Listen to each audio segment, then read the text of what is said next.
A very good afternoon from India. I'm Parkavi Kumar, Senior Communication Officer from Smart Food Ecrisat. It is my great pleasure to welcome you all to the two-day conference on food trends, opportunities, and driving markets for smart food as part of the Foodtec Expo 2020. The event is organized by iRadical Communications, supported by Government of Kenya. Ecrisat and Smart Food as knowledge partners. The event is also sponsored by Wabakri Tea Group. We have with us Mr. Sanyal Desai, CEO of iRadical, and he has over 20 years of experience in the exhibition and event industry, organizing some of the leading exhibitions in agri-tech and food tech industry. I request him to give a quick overview about the Expo, before we move on to the sessions. Thank you.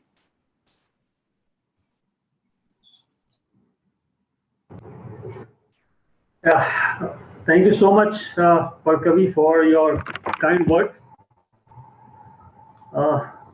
As we all know that this is a new normal which everybody is facing, including the entire part of the world. And nothing better than to go for a virtual platform, a virtual exhibition, so that we can connect to each other. And Radical Communication with its virtual platform, iRadical, has decided to launch a virtual platform we have started developing the virtual platform from March, April, and I think we are happy to share that since September we have started organizing virtual exhibition webinar on a different segment. And yesterday we have started the exhibition on food tech, and today we are starting a webinar. So I would like to use this platform to thank our partner Ecrisat for this webinar. Our main partners, those who have been associated with us since 2014 when we have started our journey in Africa from Nairobi, Kenya, the Ministry of Agriculture, Livestock, Fisheries and Cooperatives. Your support has been a fantastic journey with us, and we are very grateful for your continued support. And thank you so much for again showing confidence on us, even in this virtual platform.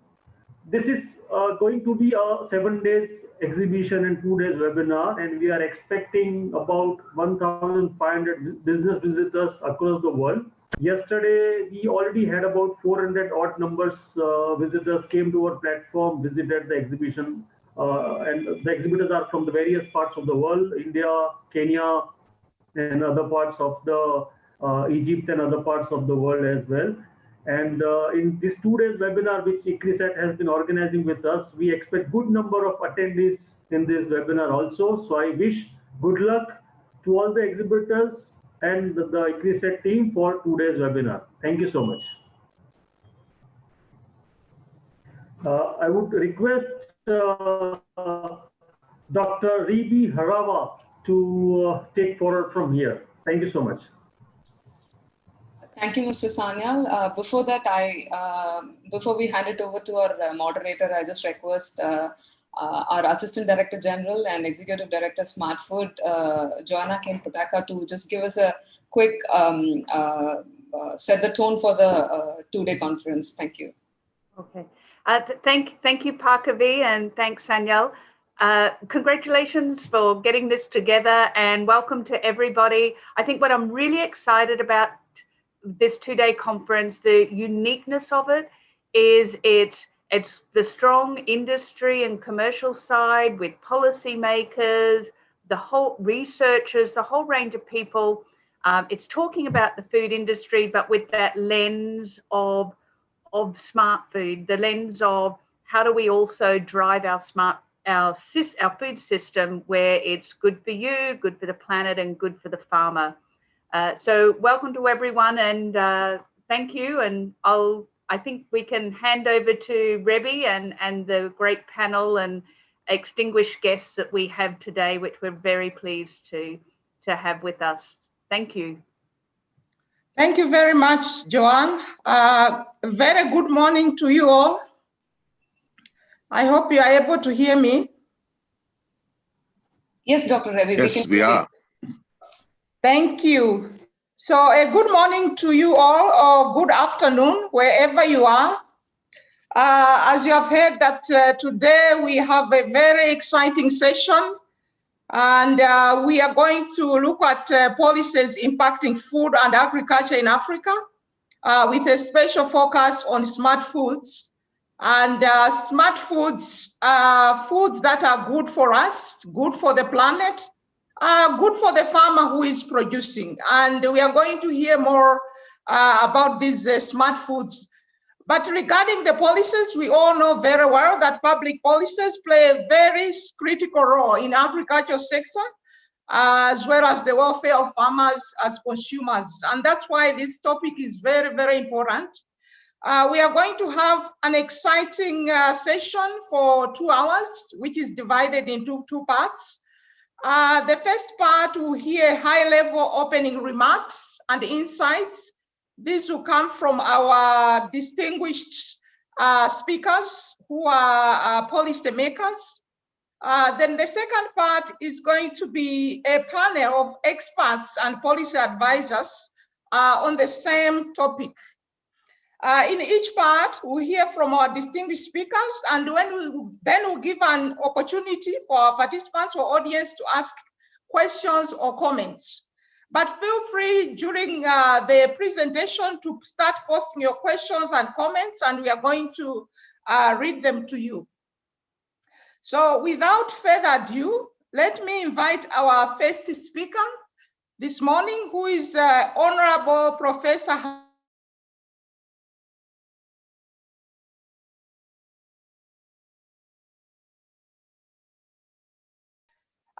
just a few words about the Principal Secretary.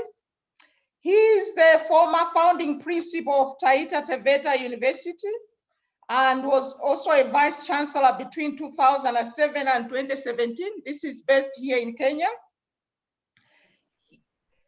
Professor Hamad was also a professor at the Department of Botany at Jomo Kenyatta University of Agriculture and Technology, and he has skills ranging from biology, agriculture science, microbiology.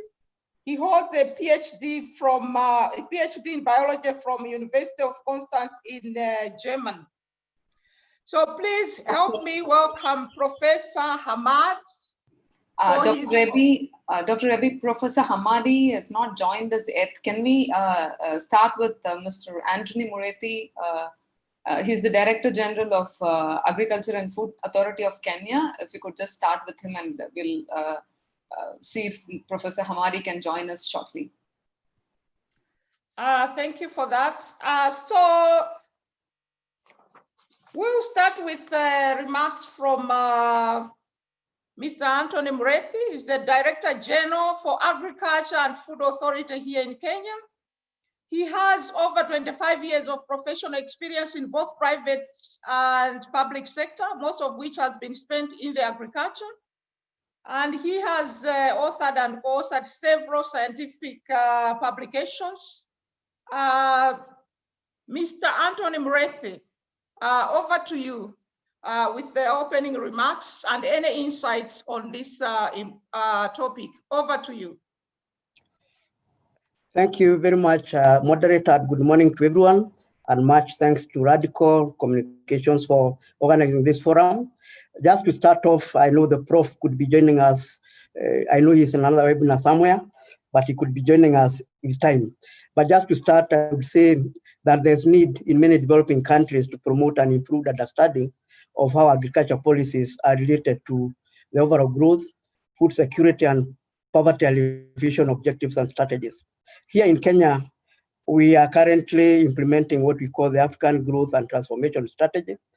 And this is really enshrined in our constitution, because the Constitution of Kenya 2010 recognizes that every person has right to be free from hunger and to have food of acceptable quality.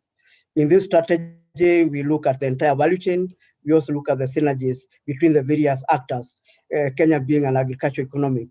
And this is actually founded on 9 pillars that address matters of small-scale farmers, matters of agro-processing, value addition, trade linkages, and also the synergies that are to be there.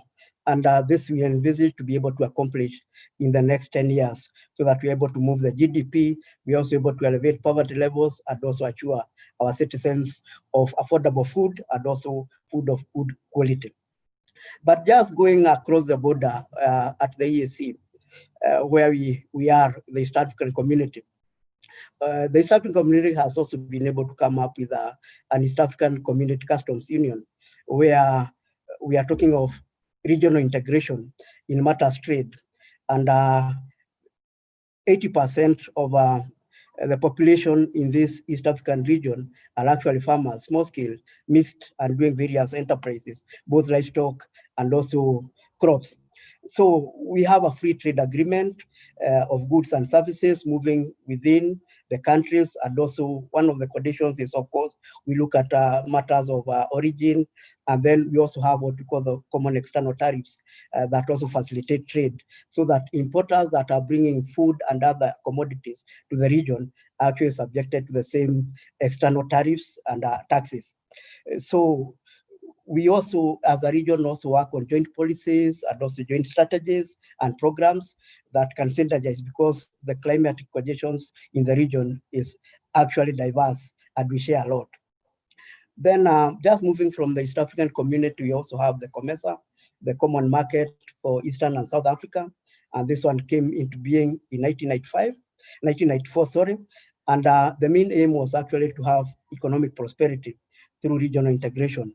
And this one is made actually of 21 member states with a population of about 520 people and controlling trade, basically in agriculture, worth over 235 billion shillings.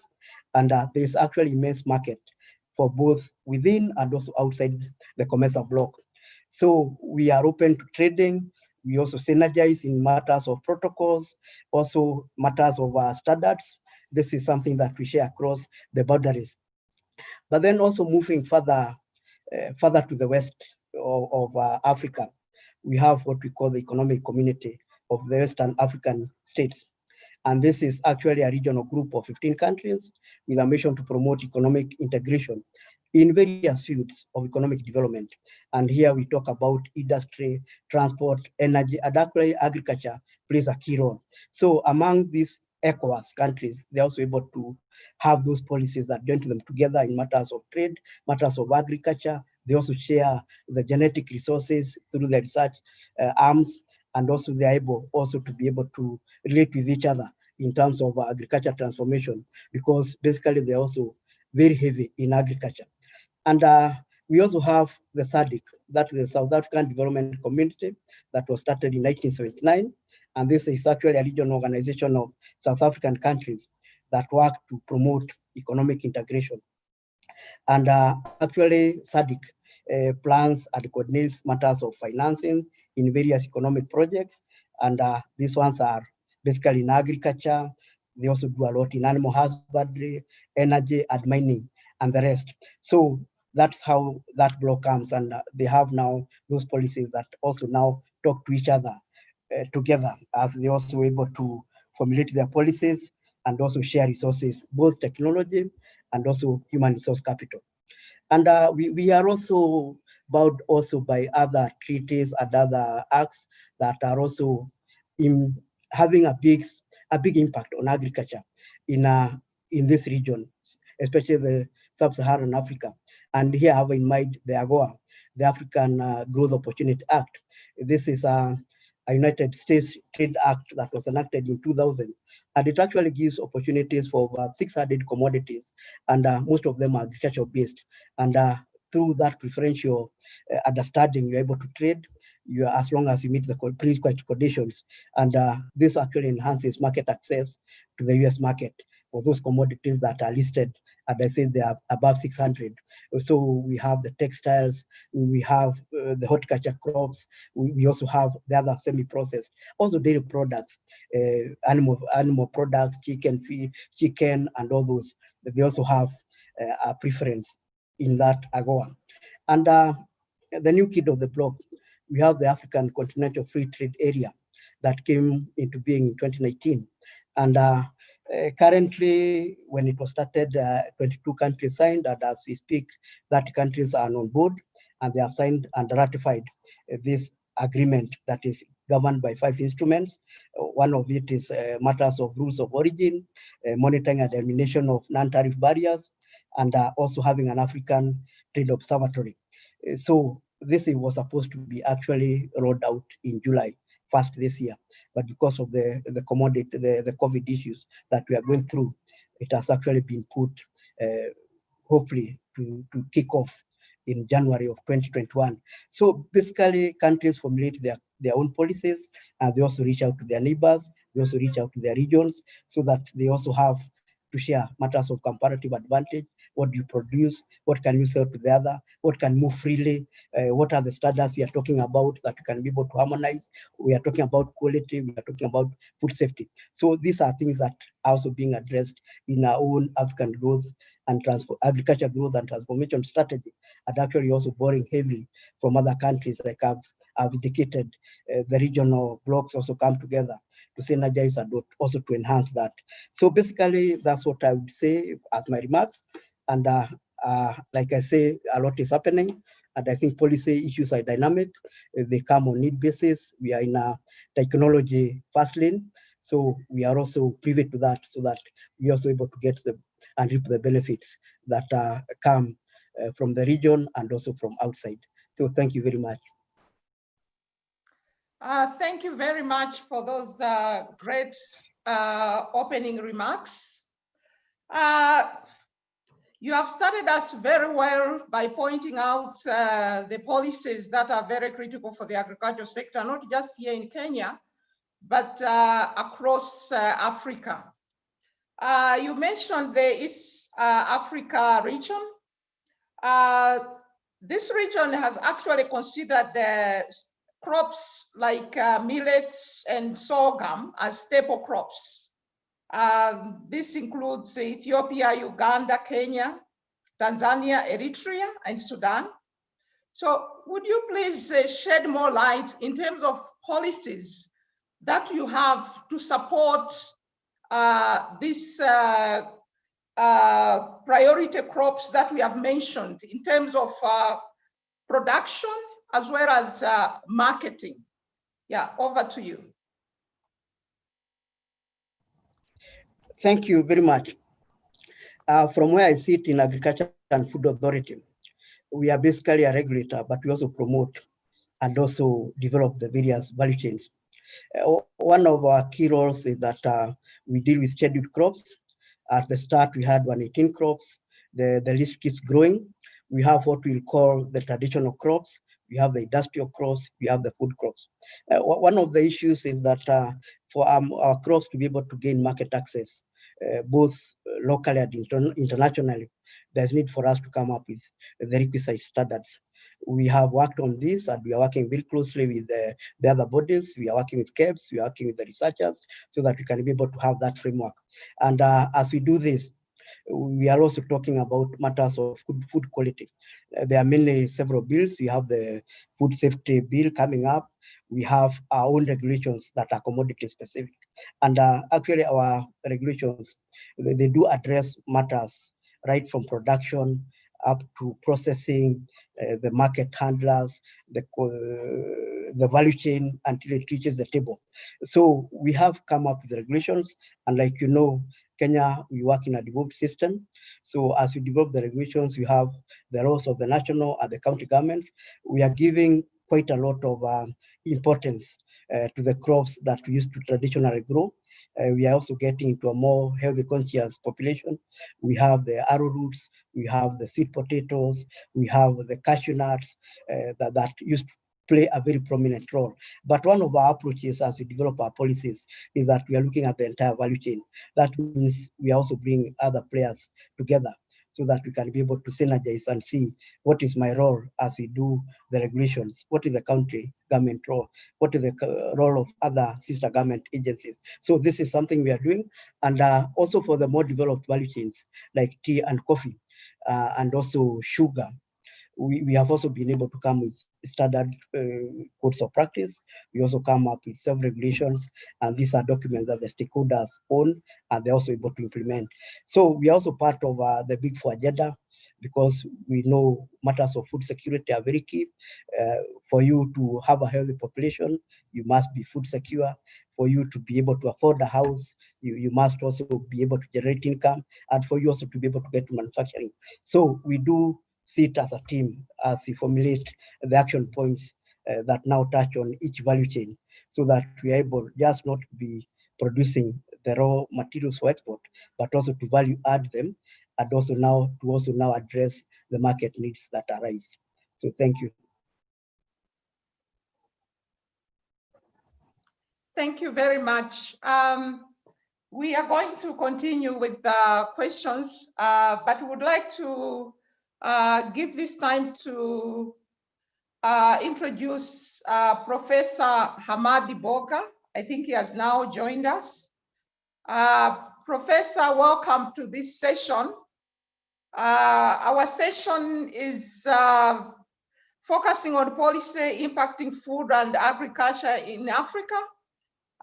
We started the discussion in your absence, but would like to hear from you, opening remarks and any insights that you have on this topic. So Professor Hamadi, if you could do, switch on your mics. Over to you, Professor.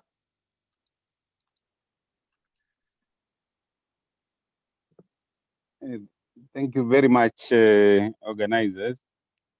Sorry, I was aware there was a meeting, but someone forgot to tell me what time it would be. So I have two meetings running concurrently, and I had to step out of the other one to join this one, just to start it off and share with you my remarks.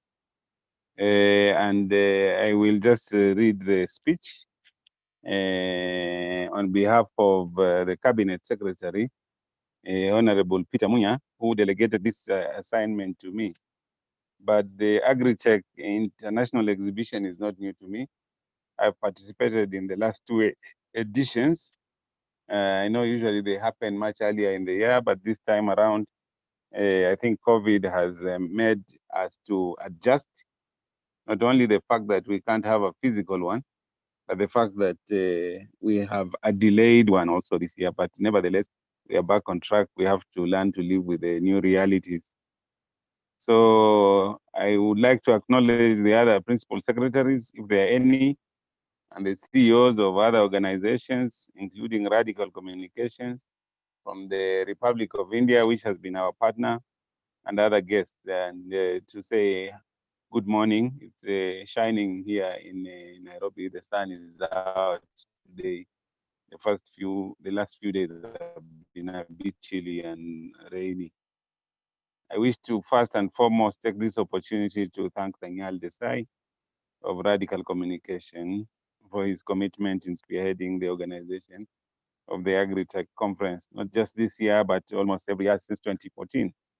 However, this year, unlike in the past, we are doing this virtually because of the COVID-19 containment measures, which has led us to a new normal. When I was briefed about this meeting, virtual meeting, I was curious to see how the exhibition would run virtually. I hope it will be as informative and as exciting as the physical events, and hopefully we'll contain COVID and go back to normal in the future. The event runs from 23rd, 29th November, and the theme of this year's conference is improving farmers' incomes through technology. Improving farmers' income is a big part of our agriculture sector transformation and growth strategy, especially the incomes of smallholder farmers. And I know accessing the right seeds and the right inputs and the right mechanization and the right post-harvest handling technologies and other technologies is key part of this increasing on farmers' income.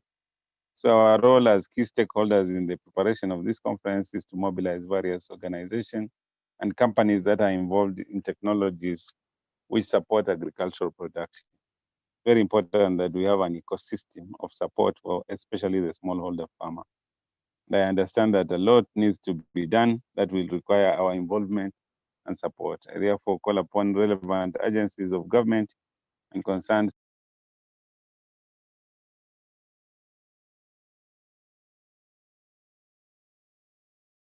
cause. Benefits of this event largely includes learning and sharing of best technologies,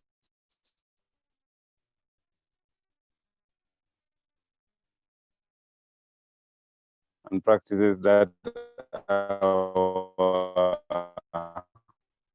farmers can adopt in order to increase their productivity and incomes, promotion of trade, and the greater Africa and other continents.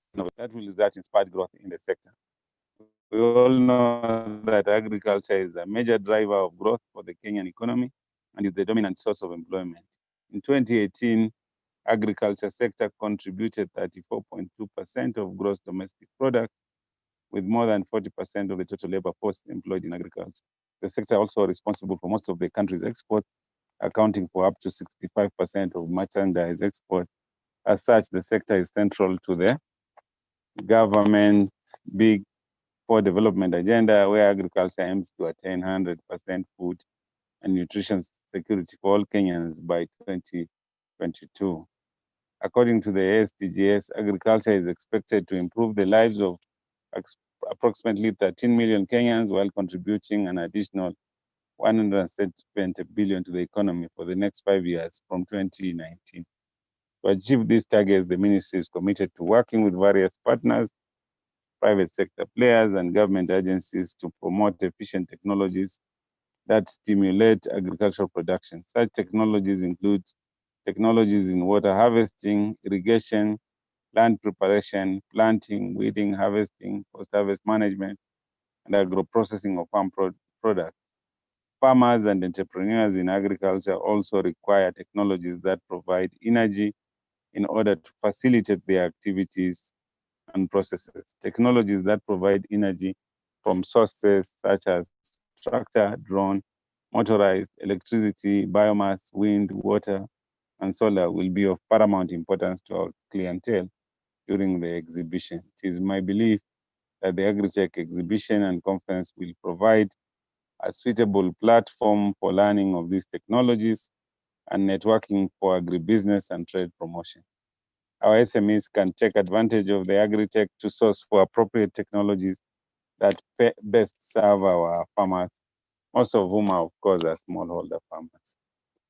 Ladies and gentlemen, the wider variety of local content from local exhibitors will make the forum favorable to our people, with the youthful farmers embracing innovative technologies in agriculture.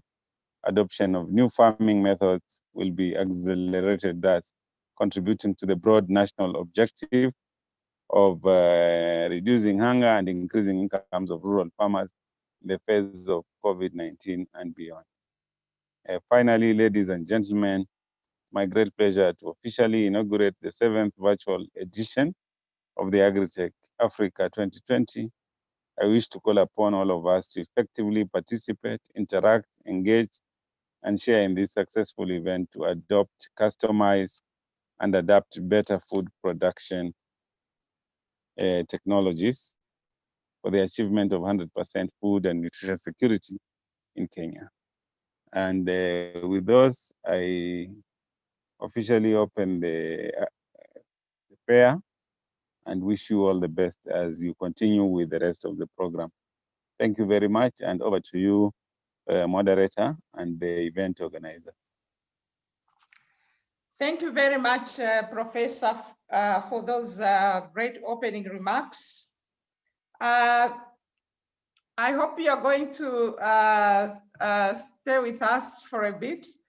But, you know, just to start you off, that we are discussing here about policies impacting food and agriculture, with a special interest on what we call smart foods. This includes sorghum and millets, which are very critical for food security in areas like the arid and semi-arid lands.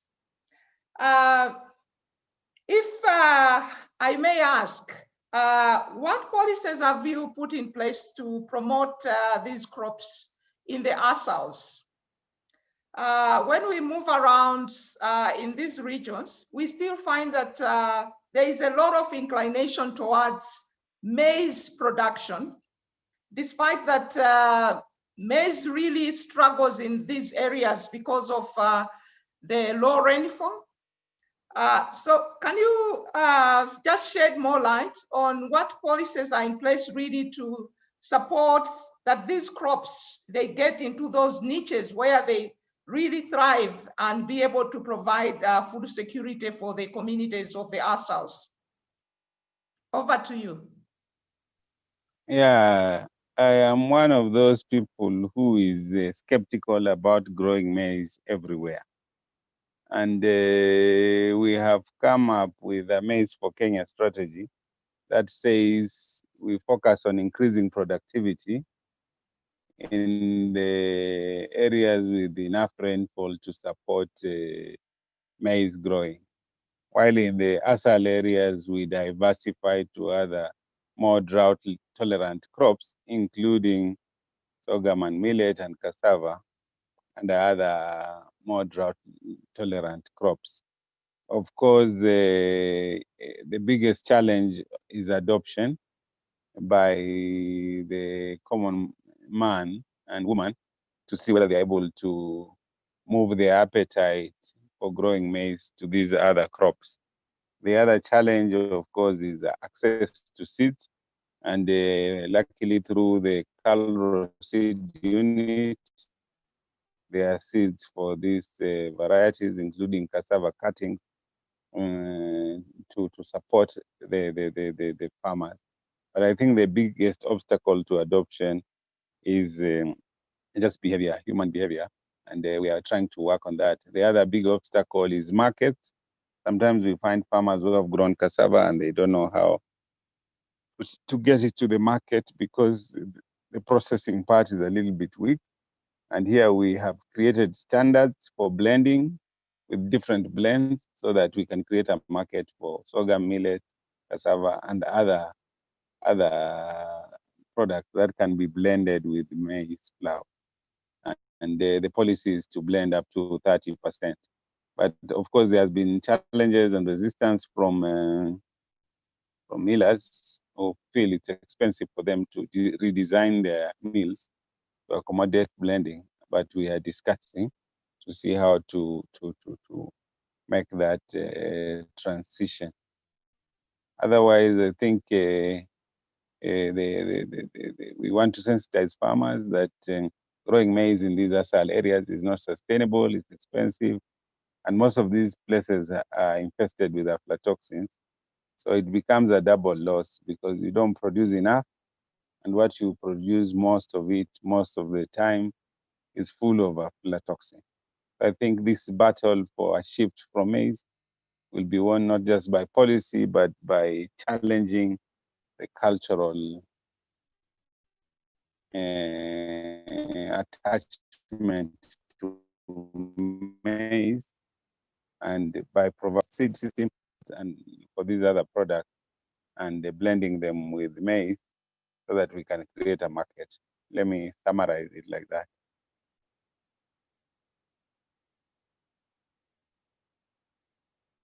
Response. At this point, I would like to open this discussion and get questions from our participants.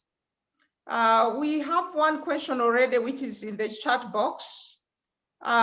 This question is asking, is there any discussion in Kenya or ECOWAS governments to provide additional support for foods that are more nutritious? So Professor, you can take it, or Mr. Anthony Murithi. Yeah.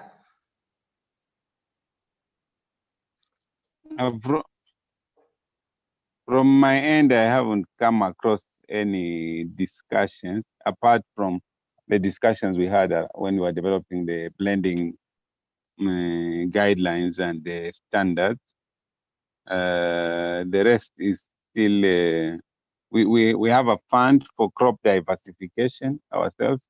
So, and that was basically meant to promote other crops other than maize, but it's not very, very robust.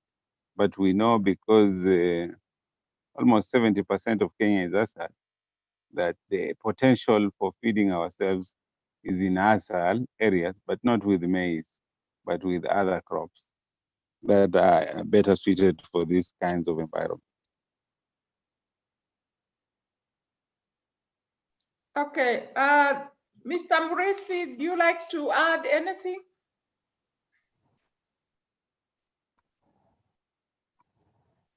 Thank you. I also have nothing to add. I think that's the position as my peers have stated, that so far I'm not privy to any discussions on this.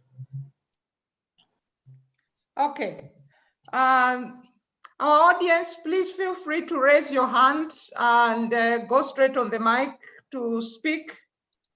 But also feel free to post any questions that you have to the two honorable presenters. Probably my own question is going to be around seed, because this is an area where ICRISAT and CARO have been working over the last decades, making sure that crops like sorghum and millets, they have improved seeds. I think a number of varieties are available, but we have not really seen a lot of efforts in terms of, getting the seeds, in the systems. We see a lot of agro dealers still just having the usual maize and groundnuts. Is there anything really that we can work together to make sure that the farmers are first of all aware that there's improved seeds to these for this type of crops?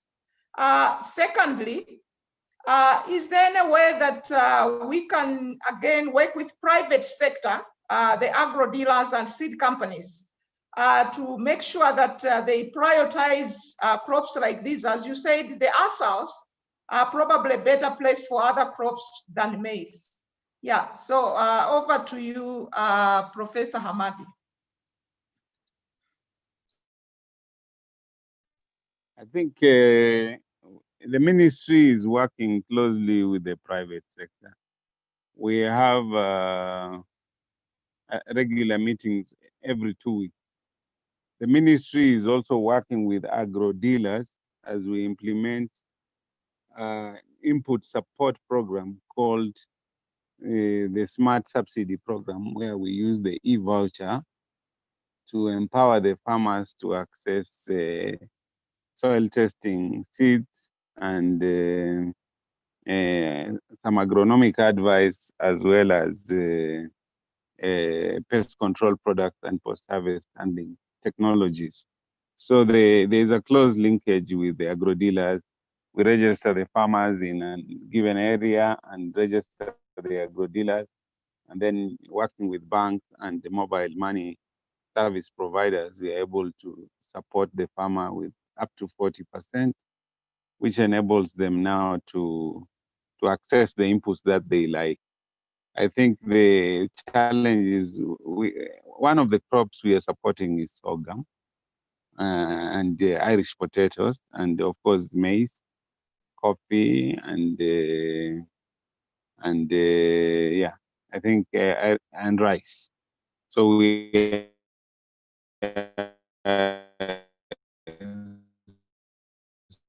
supporting a diversity of crops. Support for other millet, cassava could be much better because they are newer crops, and in order to promote adoption, we could push this deliberately, but we haven't for some of these crops.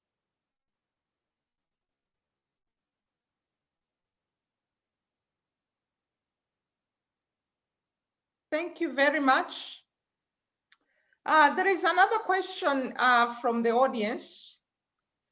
A suggestion to official speakers: FAO has approved 2023 as a UN International Year of Millets. This can be an opportunity for Kenya and Africa to further develop their value chains. I think this is probably the message to all of us. I think there is already a good example that we have learned from Professor that, one of them is to work on blending of, flour for these commodities, but also the seeds. Okay, I don't see any additional questions from our audience, but I just want to ask Professor, if you be switching to your other meeting, then would like to ask you to give us probably one or two remarks, basically on the take-home messages from this session, so that we don't lose any wisdom from you. Yeah, over to you, Professor. Okay, thank you. I'll be switching over to the other meeting because I was still the chair there. But what I would like to say is that we need to invest more in agriculture because it's still the mainstay of our economies. We also need to trust more the involvement of the private sector along the various components of the value chain, from financing to input supply to the actual farming and to the other market end and the post-harvest end. I think working with the private sector will bring in efficiency. We need to reduce the role of the government here because the government is not, but it's in the business of regulating and creating an enabling environment. I think in the past, subsidy policies have distorted the market and therefore denied the private sector the opportunity to compete, which would have the effect of probably bringing the prices down. And so I think the less appetite we have for intervening in the market, the less we can experience distortion, either of commodities or of inputs like fertilizer. I think the other thing is that smallholder farming is good, and it's the largest form of farming globally, with over 500 million smallholder family farms. But I think in Africa, we need to invest a little bit more in large-scale farms, including those ASAL areas where we still have land. We invest under conservation agriculture that will still lead to good yields and food security for the country. So let me stop there and wish the meeting good success as you proceed. And if I get time, I'll pop in once in a while. Thank you very much. We really appreciate these remarks.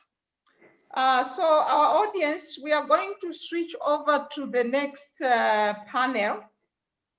As I mentioned, we have the next panel, which is a 3-member panel. And these are policy advisors, experts in the areas of policies that impact food and agriculture with focus on smart foods. Just like we have done in the earlier panel, we are going to give them a chance to speak, and then we are going to ask questions. So I'm going to invite our first speaker of that panel, who is Dr. Tobias Takavarasha, who is the Agriculture and Food Security Advisor in Zimbabwe. Dr. Takavarasha is former FAO representative for South Africa and Kenya. He has also worked as a Senior Agriculture Policy and Investment Officer at NEPAD. Previously, he was the Director of Strategy Monitoring and Evaluation at the Alliance for Green Revolution, AGRA. But he has also been a Chief Executive Officer for the Food, Agriculture and Natural Resource Policy and Analysis Network, FANPAN, from 2002 to 2004. Dr. Takavarasha has a PhD in agricultural policy from the University of Zimbabwe. So, Dr. Takavarasha, over to you. Any insights on this topic from your experience and in your current position?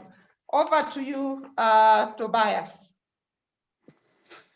Thank you very much, Dr. Harawa Rebi, for this opportunity to interact again.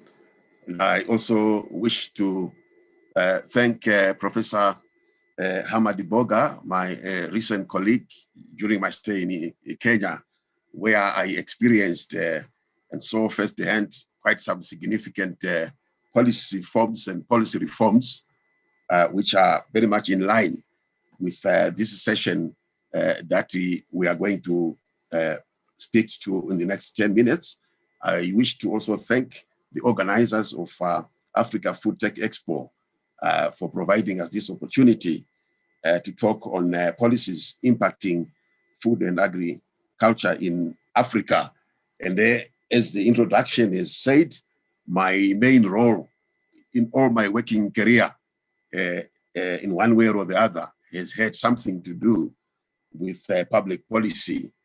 So in my preamble, I would like to say that governments have the key responsibility of setting and formulating policies and regulations that are necessary for creating a conducive environment for the implementation of food and agriculture programs by the many actors. So my presentation briefly explores the major policy tools and instruments that are commonly at the disposal of governments to influence the performance of food systems based on my practical experience from African countries. When we talk of policy tools and instruments, we can give a simple example that a government may decide as a major policy that they want to promote utilization of fertilizer by farmers. But to get that to happen, you need the tools like a subsidy or an e-voucher system. So that's the distinction between policy and the tools and instruments that are used to make the policy work. We are also aware that there is general consensus that a well-performing agricultural sector is fundamental for Africa's overall economic growth, as well as reducing hunger, poverty, and inequality. Across the African continent, agricultural production and productivity and competitiveness remain low due to a mix of macroeconomic distortions, resource constraints, and the natural hazards, as well as due to the fact that many countries are operating under typically weak, unpredictable, and a counterproductive policy environments. Therefore, enhancing agricultural policy and policy formulation remains a key determining factor for achieving sustainable agricultural economic performance in the predominantly agriculture-based economies of Africa. Agricultural policies are affected and influenced by many factors, which include the general economy-wide policies, such as industrial policy, trade, and infrastructure policies, or the sector-specific policies that are within the agricultural sector itself, as well as subsectoral policies, those that are focused on specific subsectors such as forestry, fisheries, livestock. Then we come to commodity value chains like grain, small grains, beef. Then there are support services like research and extension. All those, cover the arena of policy. Agricultural policies are also strongly influenced by general macroeconomic policies, such as monetary and fiscal policies, foreign exchange systems, access to finance, and the interest rates. And these ultimately determine the viability and performance of the agricultural sector. There are also cross-cutting policies like devolution, which is very strong in Kenya and recently also in Zimbabwe, land governance, the issue of institutions, gender, youth, ICT and digitalization, mechanization, and environmental policies, which also have a profound impact on food and agriculture. Let's quickly look at the most commonly used policy instruments in Africa, governments generally apply a wide range of policy instruments, and these refer to sets of measures and tools that directly or indirectly influence the food and agriculture sector and its subsectors. These policy instruments could be classified into the following 6 categories. We have production enhancing policy instruments, those that are geared directly at influencing production. Secondly, we have marketing, price, and the trade-related instruments. Then we have instruments for building resilience to climate change factors. Then we have specific commodity value chain. A lot of attention is given to developing specific value chain like sorghum, like millets, like beef, to target its production. Then, of course, the macroeconomic policies and the cross-cutting policy issues. The first group of policy instruments are those that directly influence production decisions. These include policies affecting tenure security of land, access to land, farm input distribution, and extension services. Marketing, trade, and pricing policies are those that affect the efficiency with which resources are allocated and the products move from farmer to consumer via the processing chain and also across borders. Commonly used instruments in this regard include input support programs, trade-related instruments like import and export bans and the trade barriers, and the price-related instruments. Currently, due to climate change, a lot of attention is being given towards measures to build resilience of productive sectors and they provide social protection and safety nets for affected consumers. We are also aware that legislative regulations, standards, and the statutory instruments are generally applied to back up and give effect to policy implementation. You set up a policy and then you back it up with legislation to support the implementation of that policy.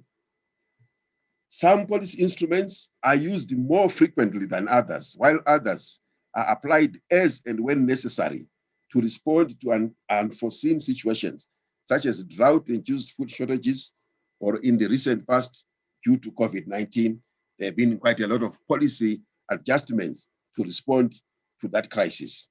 This is what is referred to as periodic policy review, as determined by the prevailing circumstances. There are various ways through which policy changes are communicated to policy beneficiaries, because it's one thing setting a policy, but it's another thing getting the stakeholders to implement that policy. And these mechanisms vary from public policy announcements, press statements, media notices, policy review meetings, and the gazetting through government publications.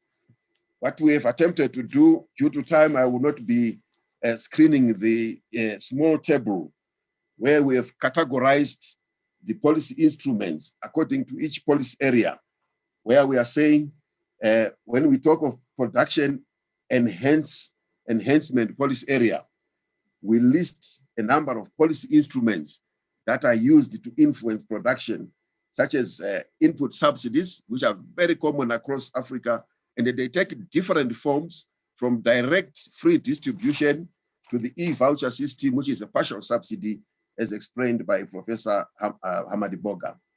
Then we have input support programs targeted for smallholder farmers. They come in various forms. If you want to promote production of small grains, some countries have distributed free seeds to allow the production to take place. Then, of course, extension policy has a direct effect on production. When you talk of marketing and pricing, there are many instruments that governments use, such as the setting of floor prices and or creating government-supported marketing channels and the use of tariffs and export bans. When we talk of building resilience as a policy area, there are many measures that are used by government, such as social protection and cash transfers, food relief, irrigation, and smart agriculture. including conservation agriculture, is being used to build resilience. Then, of course, we have nutrition and the food safety incentives that are used to build the nutritional resilience of consumers.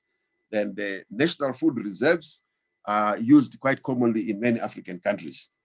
Then we come to specific commodity value chains, where we have seen deliberate efforts being taken by many governments to develop specific commodity value chains. Maize is very common in the Eastern African region. Small grains is very common in West Africa, and increasingly in the drier areas of East and Southern Africa.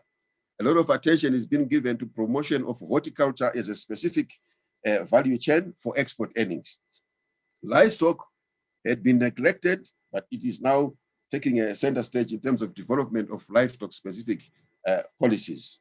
There are also a lot of policies that are geared towards crop diversification to try to align production of certain crops into the correct ecological areas.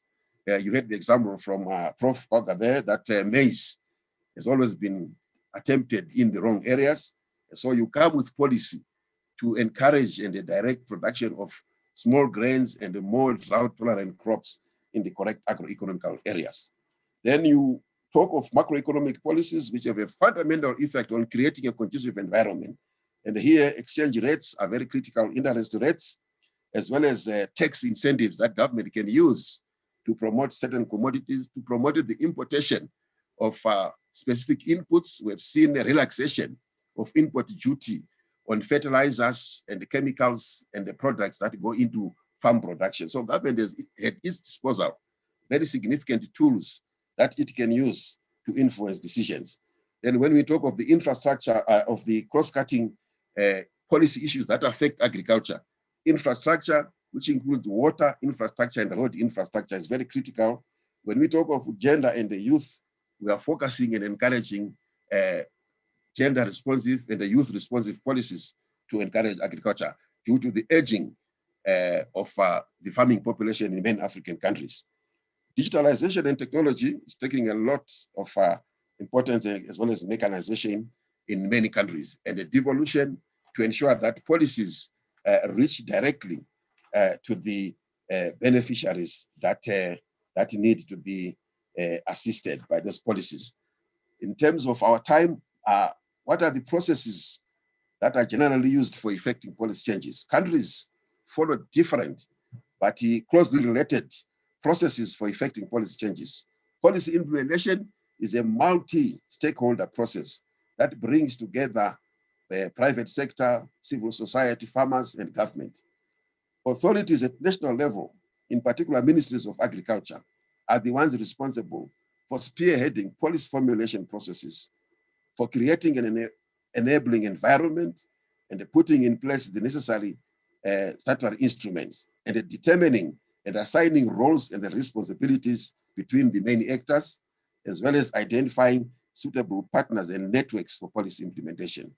They also design monitoring and evaluation mechanisms can be made where a policy has not worked. Finally, I can look at the recommendations to improve inclusiveness and policy effectiveness. The first recommendation is that there is need for consultative platforms where all the relevant stakeholders at the various levels, that is national, provincial, and district, are brought together to ensure that they fully understand the policy instruments and they buy-in and to assign responsibilities for policy implementation.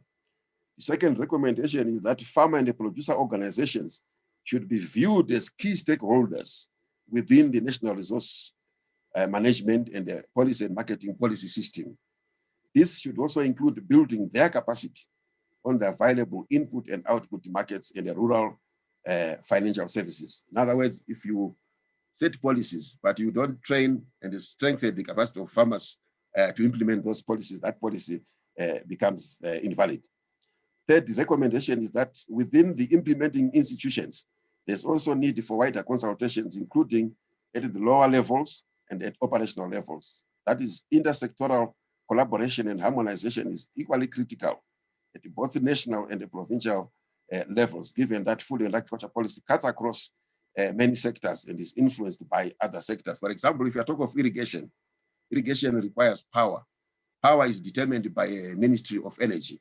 If there is no harmonization of the provision of power while you want to grow irrigation, then the farmers will not have the water pumped into their irrigation system. So that harmonization is very important. There's also need for constant review of policy positions that is guided by facts and evidence. And the ministry have to address efforts to contribute to information and knowledge development and sharing within the agricultural sector. This calls for the establishment of a database of the key players in the agricultural sector. There is also a need to align policies to the continental guidelines, such as CAADP, Malabo Declaration, and AU Agenda 2063, and recently the Continental Free Trade Area, among other frameworks. And finally, there is need for strong and well-trained policy analysis teams who will help government to answer some of the many questions that are often affecting the policy development process. That what are the different policy instruments that could be given? What are the which instrument is better than the other? What are the cost implications of applying each policy instrument? What precisely will each instrument be designed to achieve? What needs to be done to make sure that these instruments will work? Do they have the capacity to do what is expected of them, and so forth? Conclusion. In summary, it can be stated that along with climatic factors, access to land, finance, and infrastructural issues, the policy regime has a great impact on food and agriculture performance in Africa. There are many policy instruments and measures that governments can apply to influence actions and investment decisions in agriculture, each with varying results and on production and food availability. The policy-making process is dynamic, responding to constantly changing economic and climatic factors. This calls for the need of strong capacity and consultative processes for regular policy analysis and review. There's now a lot of evidence on best practices and effective policy instruments that have worked well in many African countries, from which lessons can be shared. And I thank you for this opportunity. I hope I stuck to my 10 minutes, but I once again want to thank the organizers of this session and emphasize that without a good, conducive policy environment, we are not able to achieve the requirements of agriculture. And that policy is a tool that is very effective in influencing decisions, towards smart agriculture. Thank you. Thank you very much, Tobias, for that insightful presentation. Indeed, you have highlighted a number of key instruments in policy, but also you have showed us how these instruments can be used and how they can also be able to, guide the government in terms of whether there is progress, or also whether this is something that they would like to, revise. So thank you so much for that insight. I am actually saying, if we have such a wealth of knowledge of policy, from instruments to the actual measurements, the actual application, where are we getting it wrong? We are constantly talking about food insecurity in most of these areas. We are constantly talking about malnutrition in most of these areas, and yet we have instruments like these. Where are we missing it? Can you highlight the places where we are really missing the point? And in your own experience, in Zimbabwe and across Africa, can you cite some examples of probably, countries where you think that they have really made right choices by applying these instruments? Over to you, Tobias.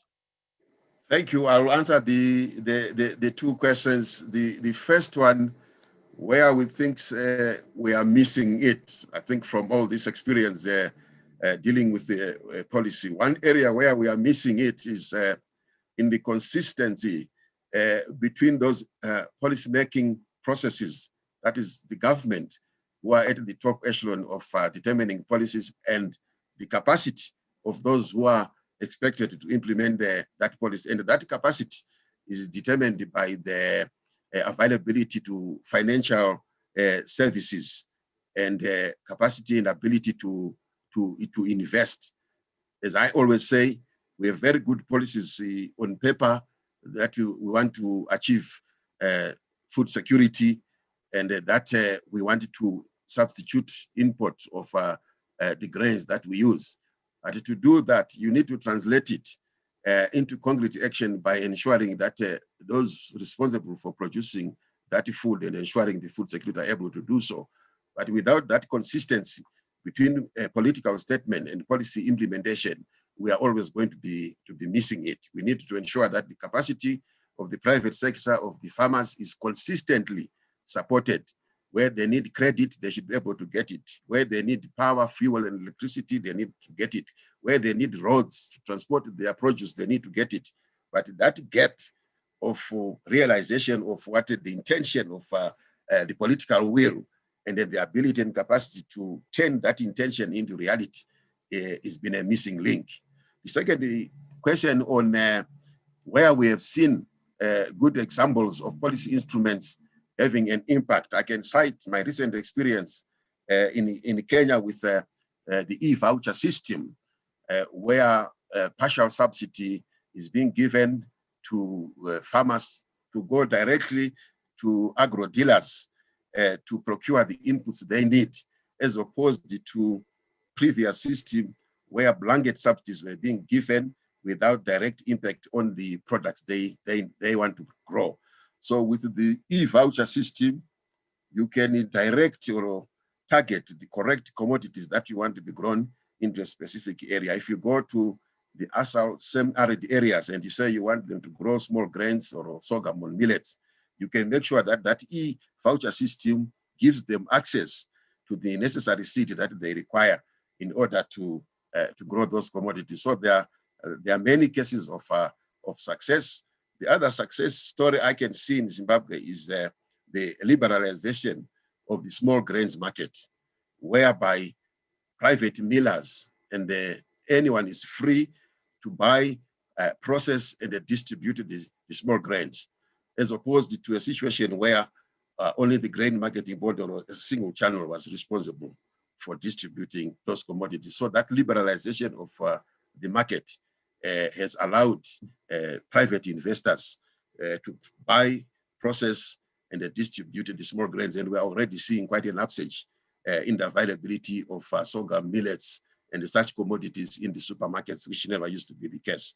So I can cite those, but there are quite a number of success stories where policy instruments can and they have successfully affected or influenced the allocation of commodities to the correct users. Thank you. Thank you very much. Please hang on there. We have more questions to ask you. So at this point, I would like to introduce our next speaker, who is Dr. Simbarashe Sibanda. He's a leader in nutrition sensitive agriculture at FANPAN. Dr. Siwanda has managed and led complex and multinational agriculture, food and nutritional security programs. He is passionate about food and nutritional security, food systems. Dr. Siwanda holds a PhD in agriculture and a bachelor's from the University of Zimbabwe. He also has a master's in nutrition from University of Aberdeen. Dr. Siwanda, over to you.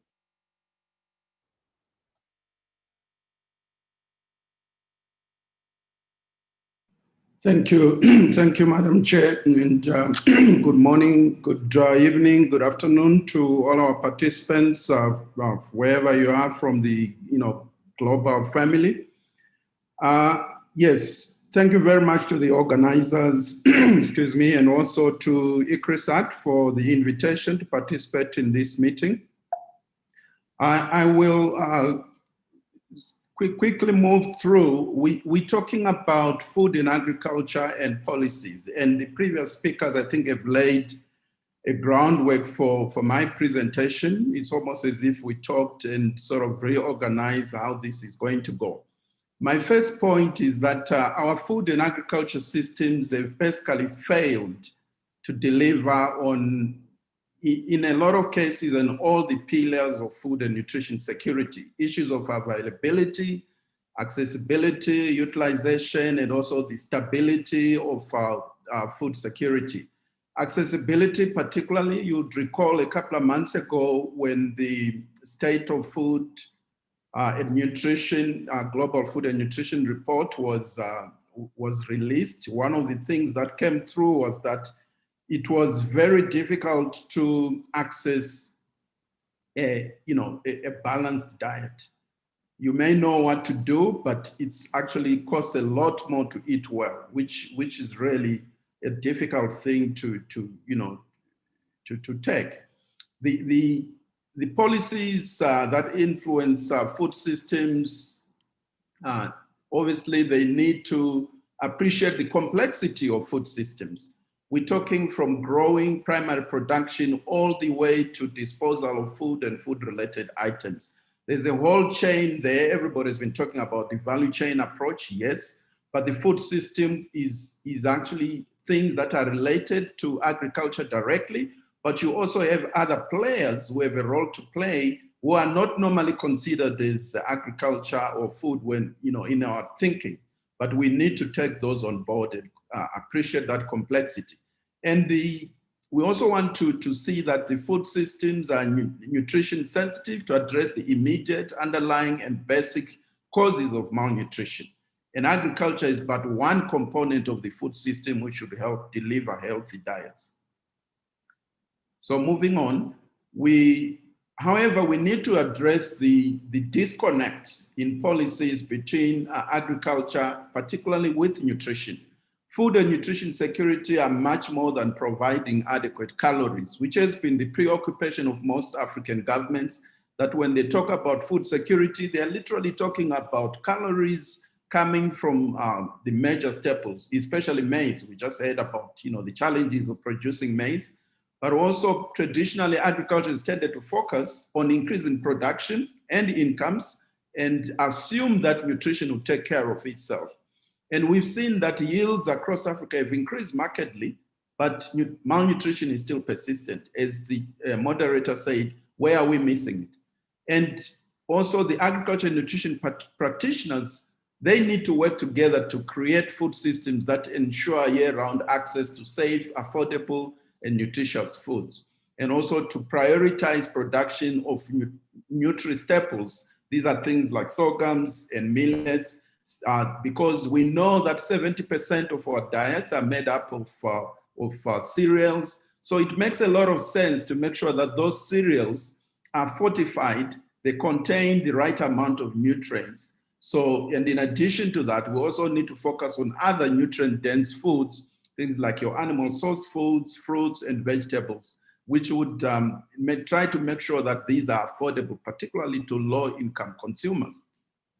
Now, when you look at the frameworks, we need to make sure that the policies are aligned to global and regional frameworks. We're all aware of the SDG 2 and also other sustainable development goals, which are very much closely related to food policies and strategies. In fact, you could say all the 17 SDGs have something to do with agriculture and food if you look at the relationships. But for Africa, we also have the Vision 2063, which as one of its aspirations is to have a healthy and well-nourished citizenry.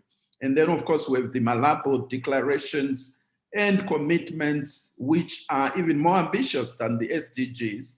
And Africa, of course, is always ambitious, setting real ambitious goals. We actually gave ourselves up to 2025 as opposed to 2030 for the global agenda.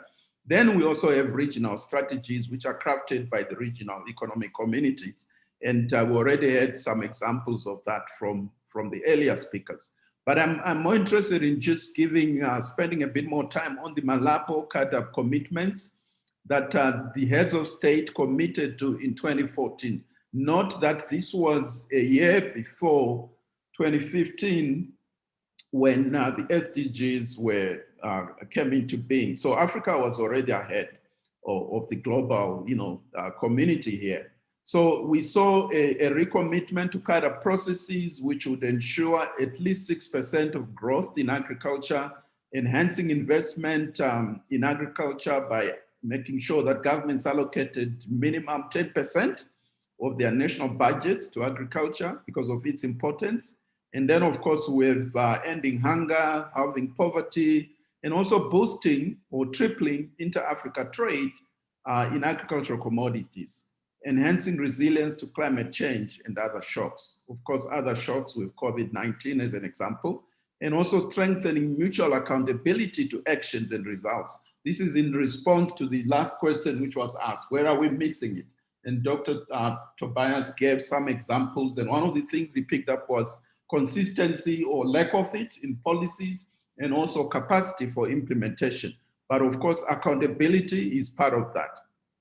So the policies obviously are implemented through strategies which should focus on climate smart, nutrition specific, as well as nutrition sensitive interventions. So this is a multi-sectoral sort of agenda. Even if we're talking about food and agriculture, when it comes to food and nutrition security, we have to go well beyond the traditional players and actors. So issues of food security, both at national and household level, productivity has been mentioned, and also focus on economic, social, and environmental factors affecting access, the whole ecosystem and livelihoods for incomes.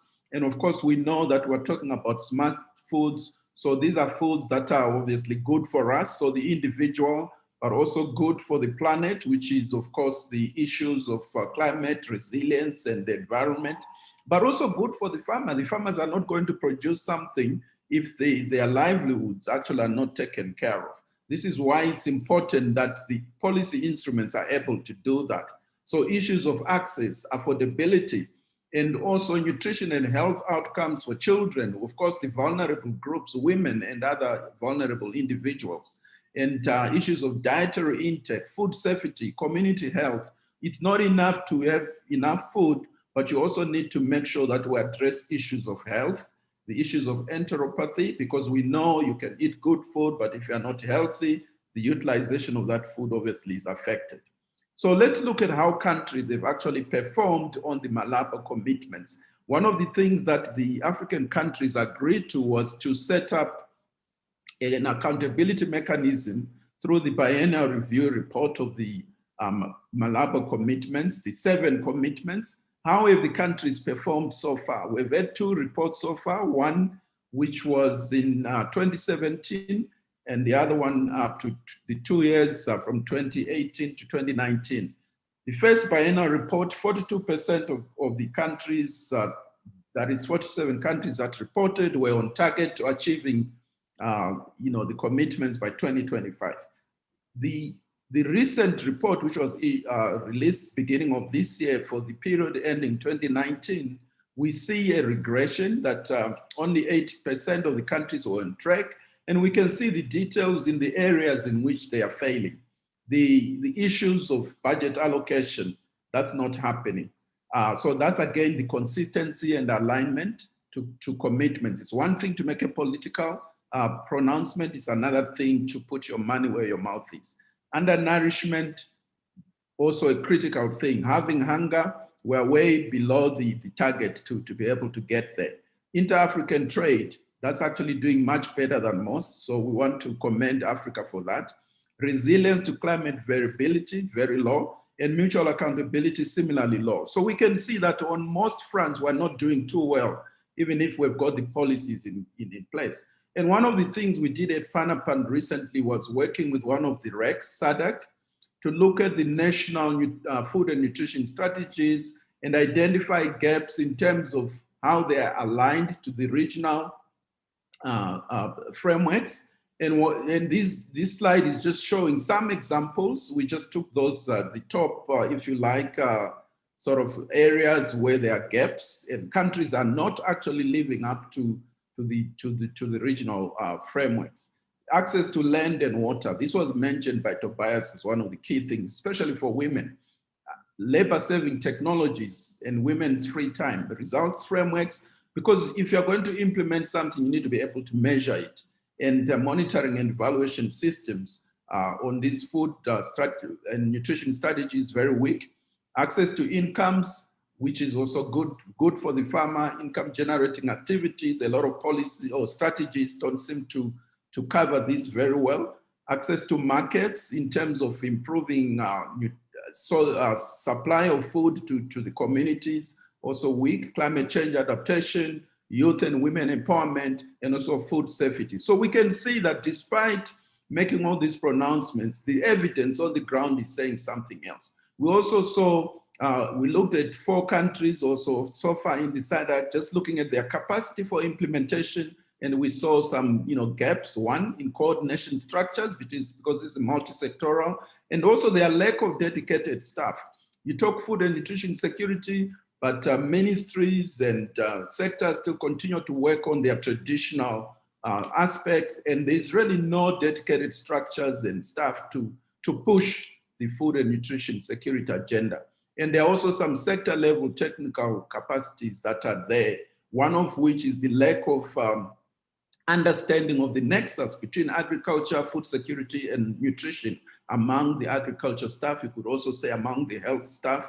So this cuts across, and systems to collect nutrition data. Data is a major issue that we can be said to be doing well in some areas, but if you are not measuring it, you're not reporting it, then you can't really follow what's going on. So what are the take-home points? Well, countries need to domesticate the global, particularly regional frameworks and commitments to deliver food that is good for consumers, the planet, and the farmers' livelihoods. And also, more importantly, ensure harmonization of food and agriculture policies across sectors, not just in agriculture, but to go across the sectors. As we say, food systems touches virtually all sectors. And really, Africa is not short of policies. We know what needs to be done, but we just need to improve implementation. And of course, the issues about where to invest so that those capacities can be put in place in order to deliver on food and nutrition security. Thank you very much, Madam Moderator. For the sake of time, I'll stop here. Thank you very much, Dr. Swanda. You have really given us a very good picture on why we are where we are as far as nutrition is concerned. The picture you have presented on the Malabo Declaration, I think it's a grim picture. We are supposed to be going forward, but we are seeing a trend of retrogression in a key in the indicators, one of which is nutrition.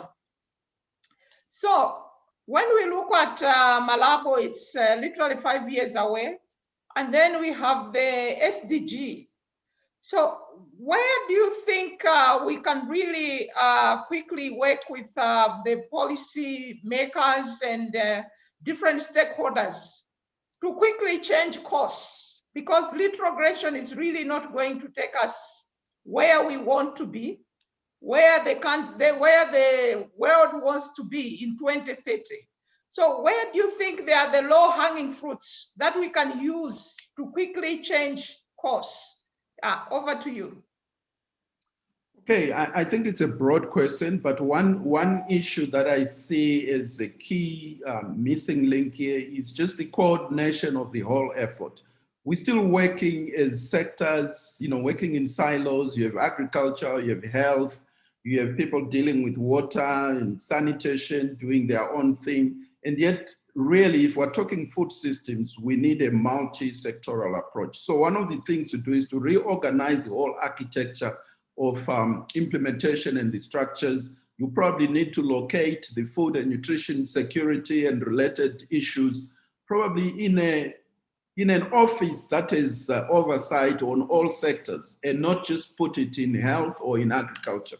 So you're probably talking of the Prime Minister's office or part of the President's office so that you can have better coordination and then have a holistic view of what's happening and allocate resources, accordingly. Because without implementation, we can say all these nice things, but nothing is going to happen. So it's that reorganization, but also making sure that there's the right amount of investment in implementation and the structures that support implementation.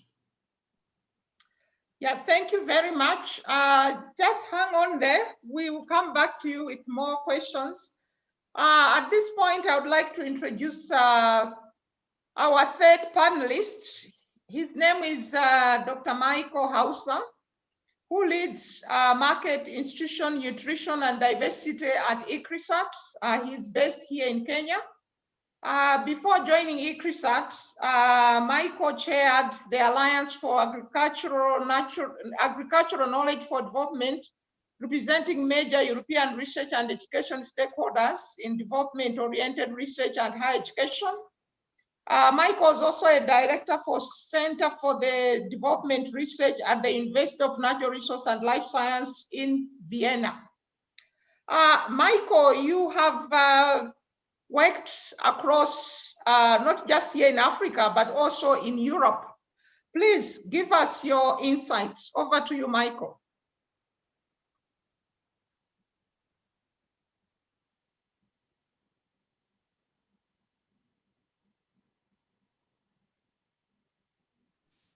Michael, you're muted. Yep. Can you hear me now? Over to you. Yes, we can hear you. Okay, thank you. Yeah. Thank you, Mr. Chair, and thank you for the kind invitation to share my thoughts on the topic of this seminar.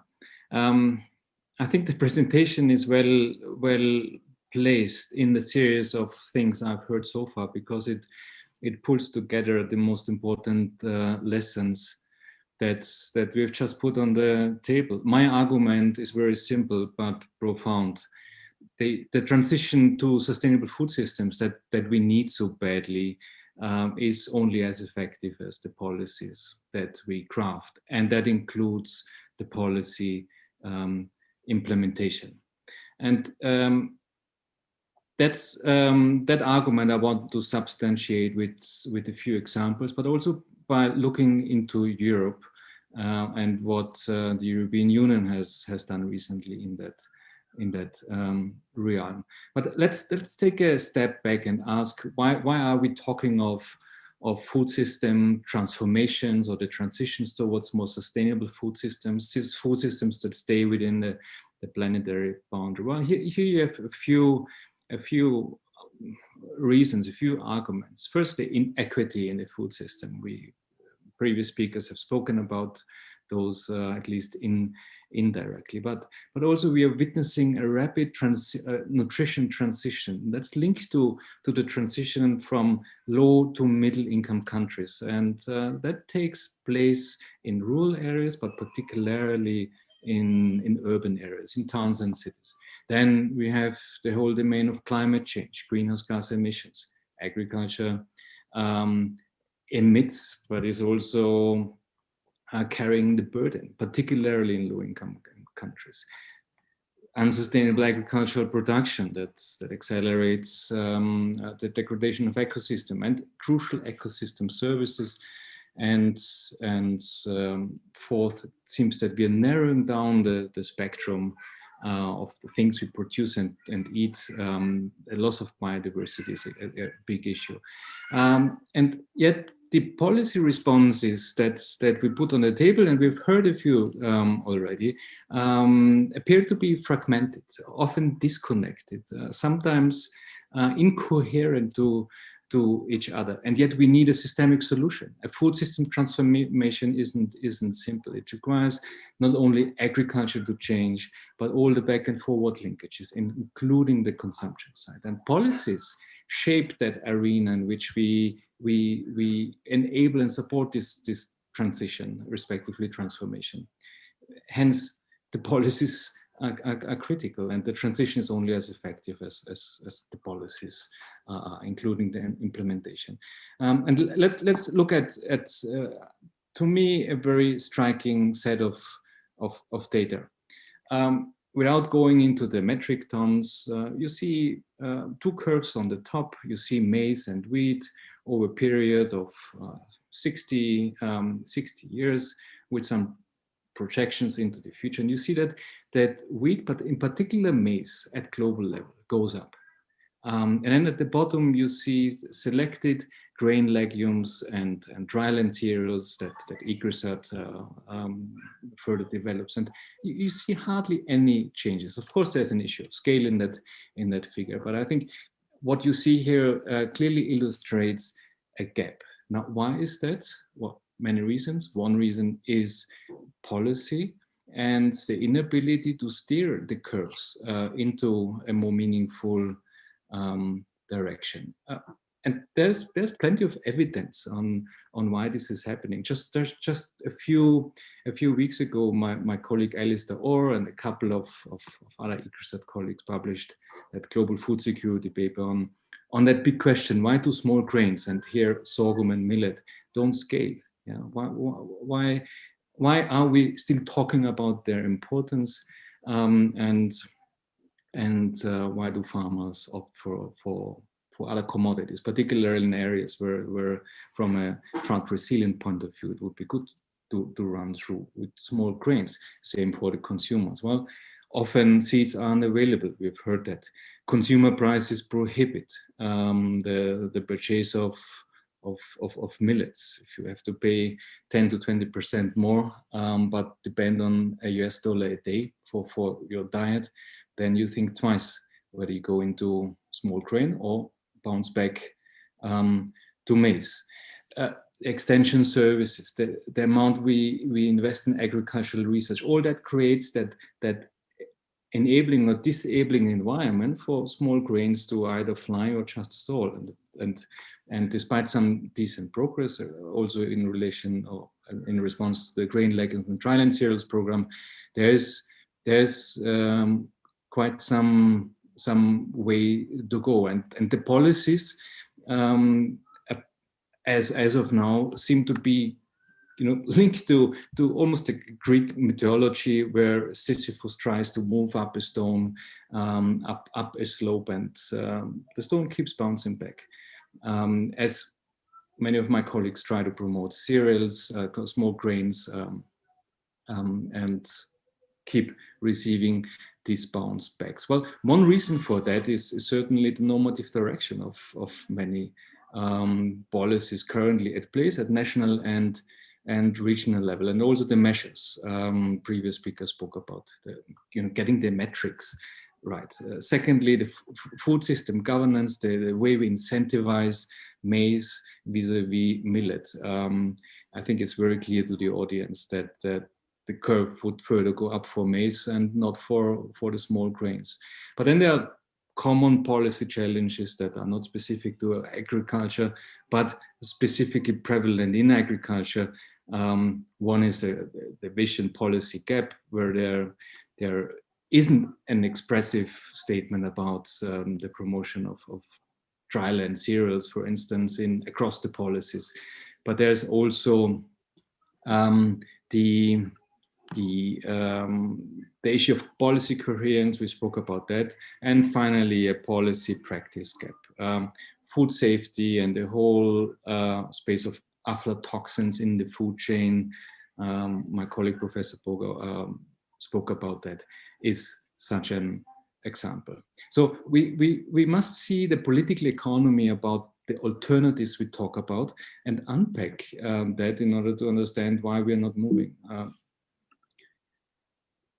An example I would like to share with you in brief is or comes from the European Union. And just this year, the European Union put on the table the Farm to Fork strategy for fair, healthy and environment-friendly food systems. A bold strategy, which is the basis for a whole policy agenda. And three things that stand out. First is comprehensiveness and the coordination of interventions and respective policies across the entire food chain. And that includes food loss and waste, as well as safety. It's not only about production, it is equally about consumption and processing. Secondly, an action orientation and transition finance to convert the various aspects of the food system into a more sustainable state of affairs, and certainly partnership beyond the European Union. As we all know that one country and one region can't move on its own. It requires an alliance, it requires partnership, because the food systems are linked through trade, and that demands a greater multilateral coherence. Now, what can we learn for the small grains, assuming that they play an important role in transitioning food systems in the drylands? Well, 5 points that stand out in my opinion. First, we need an alternative narrative, and the policies do play a role because they set the tone, they set the language for or against small grains, and visionary targets and the right attitude across the main actors in the value chain. Secondly, new additional marketing strategies, including certification and labeling, fairness in the value chain, getting the subsidies right, getting true cost accounting into the equations, but also consumer lobbying and protection groups. Fourth, I think that's something we can learn from the European Union, targeted transition finance, and that would mean supporting flour blending initiatives, for instance, to get the private sector into that space. And finally, renegotiate social contracts between governments and society. If you want to bend the curve of maize to the advantage of small grains, we need a new contract between governments and consumers. Particularly in Eastern and Southern Africa, maize is linked to stability, political stability. This can be replaced, this can be substituted, this can be progressed through a new advanced social contract between governments and society. Conclusion. As I said at the beginning, food system transitions are as good and they move as fast as the policies and the implementation of policies based on a bold strategy and a vision. But effective policy support also requires a way more systemic, inclusive, and co-created policy process and co-created policy designs. And these policy designs must be based on a candid conversation about the political economy that prohibits progress in some areas and almost freezes the current state of affairs in things we actually want to change. This is it. Thank you very much. Back to you, Mrs. Chair.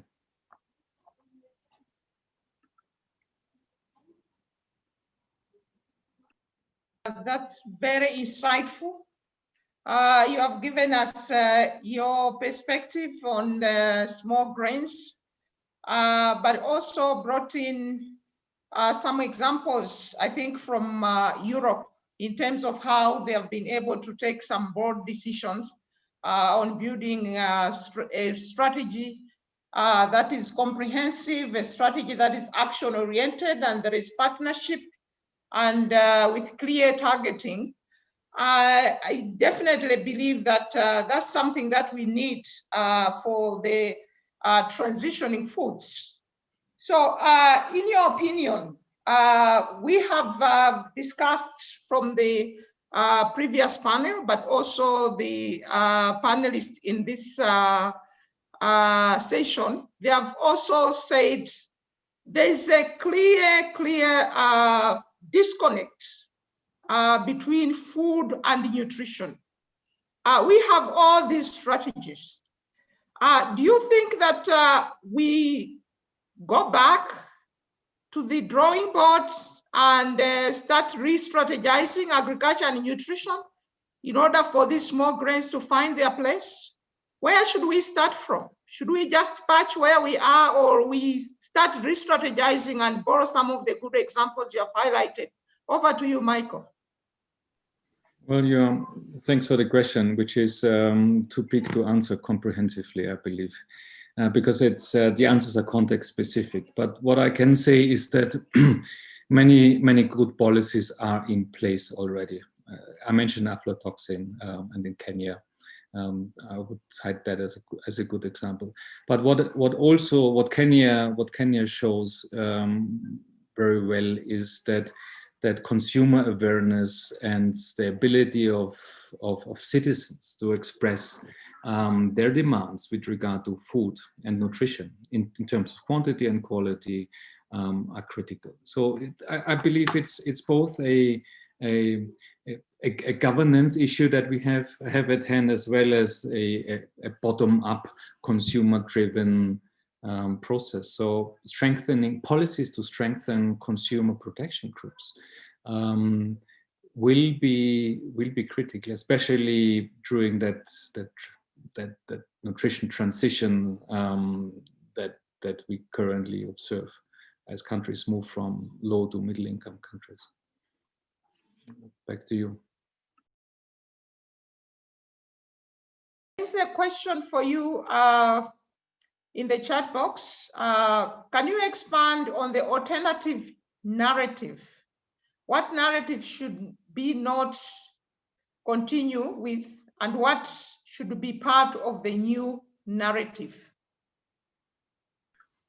Well, we're already progressing that narrative collectively, the new narrative, by expanding food security into the nutrition space. So it's not just carbohydrates, but it's also macro and micronutrients and vitamins, which are essential for nutrition. Our research shows very well how closely linked food narratives and consumption habits are. People eat the way they speak about food, and vice versa. And that is not only a local issue. That goes up to politics at the end. The way we speak about maize and food security vis-a-vis small grains for nutrition is something we have to get right. In our interviews with low-income populations, we constantly hear that well, millet, if we eat millet, we belong to the poorer segment of society, because it's a poor woman's or poor man's crop. And that's a kind of narrative that kind of is linked to the behavioral intention and the actual behavior at the end. And that has to be changed. And that's not something we can do just locally.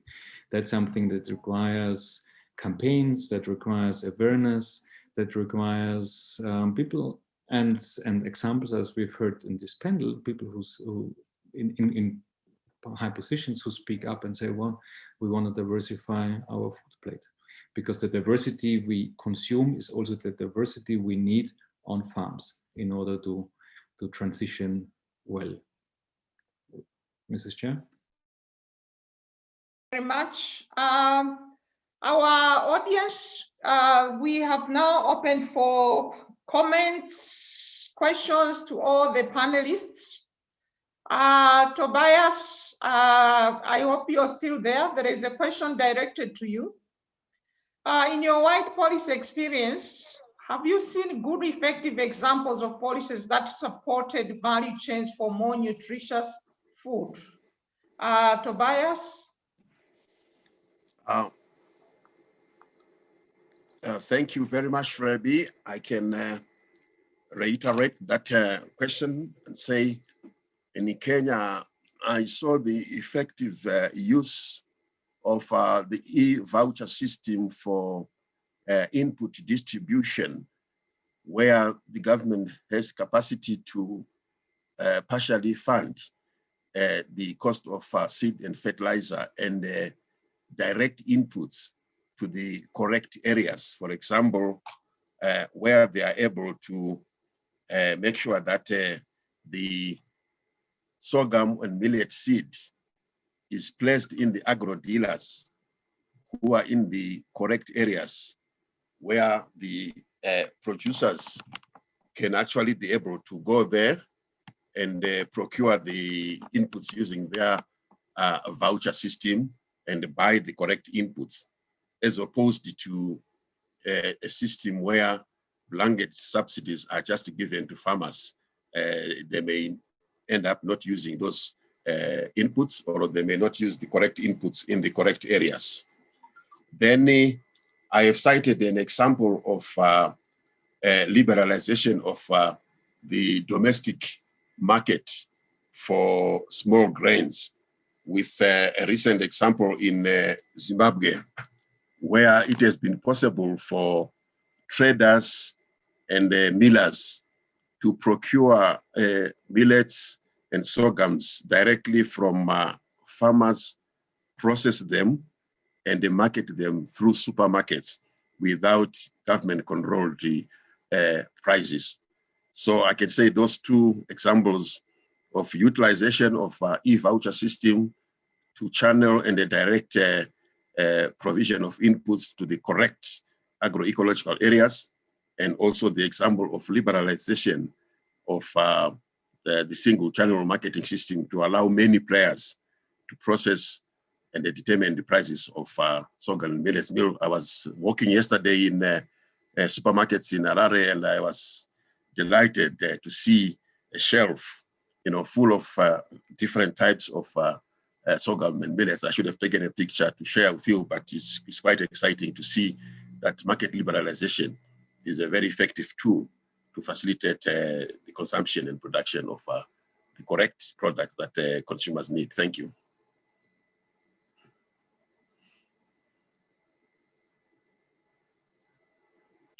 Over. Thank you. There is another question. The changes explained are chicken and egg. Many actions by many stakeholders are needed for change. Do the speakers see one or two areas to be the most important to help to break into this, to make the first start for significant change? I think that's a question to all of you. Do you see that one or two areas where we can say, this is where we start from, our low-hanging fruit? Yeah, who is going to start? Yeah, I can come in, Madam Yes, Chair. please. Yeah, I think Michael sort of alluded to parts of this question in terms of the fact that we're dealing with this, systemic issue here, but we tend to try and solve it piecemeal and not so much bring all our brains together and work as a system. So I know that Tobias just gave some examples of liberalization in Zimbabwe, but I've also got another example which goes back quite a bit, probably close to Zimbabwe's independence in the 1980s, where government actually wanted to promote small grains, and they offered because then government was in control of the market, but they offered very good prices that were on par with maize. And we saw farmers respond, especially the commercial farmers. So we filled our silos with small grains, but there was no taker for that grain. The market was not prepared to actually consume that grain, both from the industrial side as well as the household consumers. And so the perceptions and the narrative, I think, is an area that needs to be sorted out. The irony of it is that, yes, Tobias says he saw some food in the supermarket from the small grains, etc. I have an experience where I feel that those are niche markets. The people that are buying those grains are people that are aware of the nutritional benefits and not necessarily the bigger consumers that we want to target with this, so that we can create in high demand so that the farmers can respond to that actual demand. You also see the private sector responding to that demand because they can now provide seed because there's a market. So the whole value chain needs to sit down and say, okay, where are the bottlenecks? And we try and see which ones sequentially should we be pressing, which button should we press, so that we can actually get to a place where we have a value chain that is vibrant, a value chain that will stand on its own against the major value chains like maize, wheat, and rice. So that is what is missing, that knowledge, and also the demand from consumers to say, yeah, we're demanding small grains because we know it's good for us. I will go to a supermarket, I'll go and buy those grains, but because I know the value of those grains. But most of the other consumers are not interested. As Michael said, they think that eating sorghum is associated with poverty. So the narrative and consumer education and also making sure that everybody's ready to move in as we change and chicken and egg, but which button should you be pressing first? And that needs a multi-sectoral dialogue and again, to come up with a vision that says, this is who we are, this is where we're going, this player, this is what you're going to do. And we have the communication side taking care of the narrative at the same time. I know it's not easy, but we have to start somewhere. Thank you. Thank you very much. We have a last question, which is, what is the role of private industries in the transition towards sustainable food systems? So I would like to ask this question to Michael. But Michael, as you're answering this question, if you also give us a 1 minute final recommendation. So you answer this question, but plus also your final recommendation. And then from there, I'll ask Tobias to give his also final recommendations. And then finally, Dr. Swanda. So over to you, Michael. Yeah, thank you. Institutional markets we haven't spoken about here, and I would like to mention those before we leave, because they are one of the low-hanging fruits. Comes with ethical implications. It's not straightforward to change procurement in the humanitarian sector, for instance, but it's an opportunity and an immediate possibility. The role of the private sector and the industry undoubtedly is critical, because they broker commodity and food flows from producers to consumers. But the big question is, and we've only spoken about public policies, is how these private policies look like. Well, I would like to see way more commitment by the private sector to broker healthy food and nutrition, food that is produced sustainably and also passed on in a fair way. It doesn't have to be fair trade all the time, but trade based on principles of fairness, I would consider critical. So the food industries play a critical role. And to your question on what next, the final statement, as we have spoken about here on this panel, I believe that transition that we envision can only work with people. It's not a sole government responsibility, but the governments would have to provide the framework for citizens to come together and design their food needs and the type of food they want to eat in future. And that is done together with producers and the middle persons, the linkages. It's not desirable to do that without people. It won't be sustainable. This has to be a co-design arrangement, and policies that enable that are critical for doing so. Back to you. Thank you. Dr. Takavarasha, your final comments? Thanks a lot. This very interesting session. I have two take-home points which I want to highlight. One is linked to the question of the private sector, to concur with other speakers that the private sector really should be the key drivers for the transformation of sustainable food systems. They are the ones who have the capacity to buy, process, and market products. And the government's role should be to set the standard and the regulations that create a conducive environment, for the private sector to stimulate production, buy products, process them, and market them with a conducive environment and the ability to plan. The second point I need to emphasize again is that policy is a dynamic process. It needs a lot of evidence and the capacity for policy makers as well as policy advisors at all levels.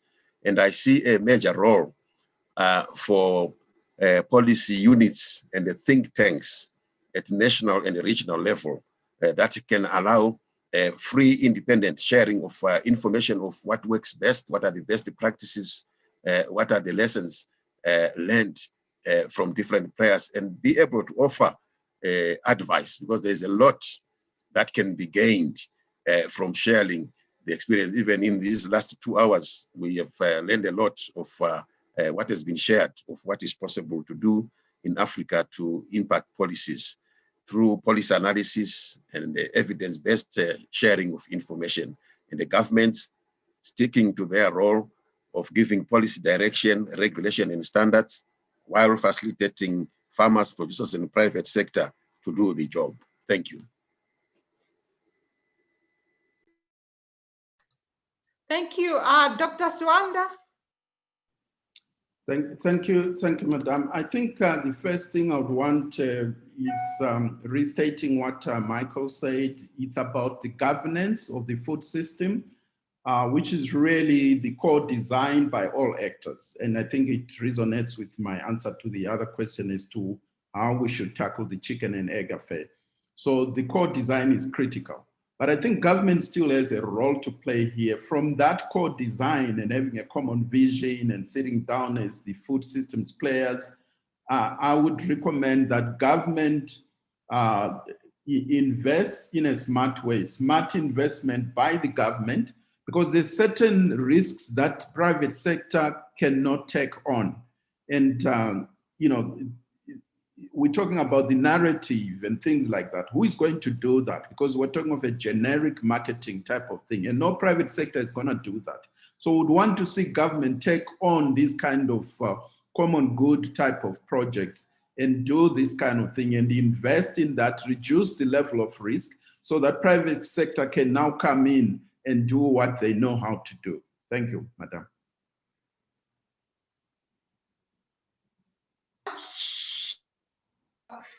Thank you very much, our panelists.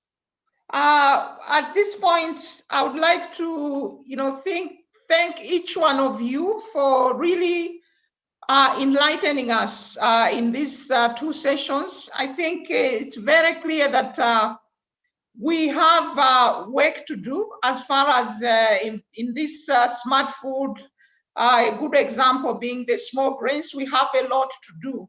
And a lot of emphasis has been given on government place as far as the policy is concerned. This is creating the enabling environment, but also you are mentioning that there is need for them to also put investment. Another area is where this is going to be the work of all of us, different stakeholders, public sector, as well as private sector. There is also need to get focused. We need to get some low-hanging fruits. For example, you have highlighted the market institutions. We can move very quickly, but also some education around the smart foods that we are talking about, so that people's perceptions should definitely change. So at this juncture, I want to thank you for your participation, audience, wherever you are. These sessions have been recorded, and I hope that you have access to get more details. So at this point, I would like to hand over to our facilitator, Pakav Kumar, over to you. Thank you, Dr. Ravi. This concludes session 1, and we're very, very happy to note that we have finished the session on time. And I would like to invite our Assistant Director General External Relations, Joanna Kane Putaka, ECRISAT, to introduce our session 2 speaker. Over to you, Joanna. Okay. Okay, thank you, and thanks to all the panel. Thanks to Rebi for the great moderation and perfect timing. And I learned a lot, and we'll be using a lot of this material to continue to get these messages out. This was really valuable what people said, so thank you very much. So on to session 2. Can I just check if Chandra is online, our speaker?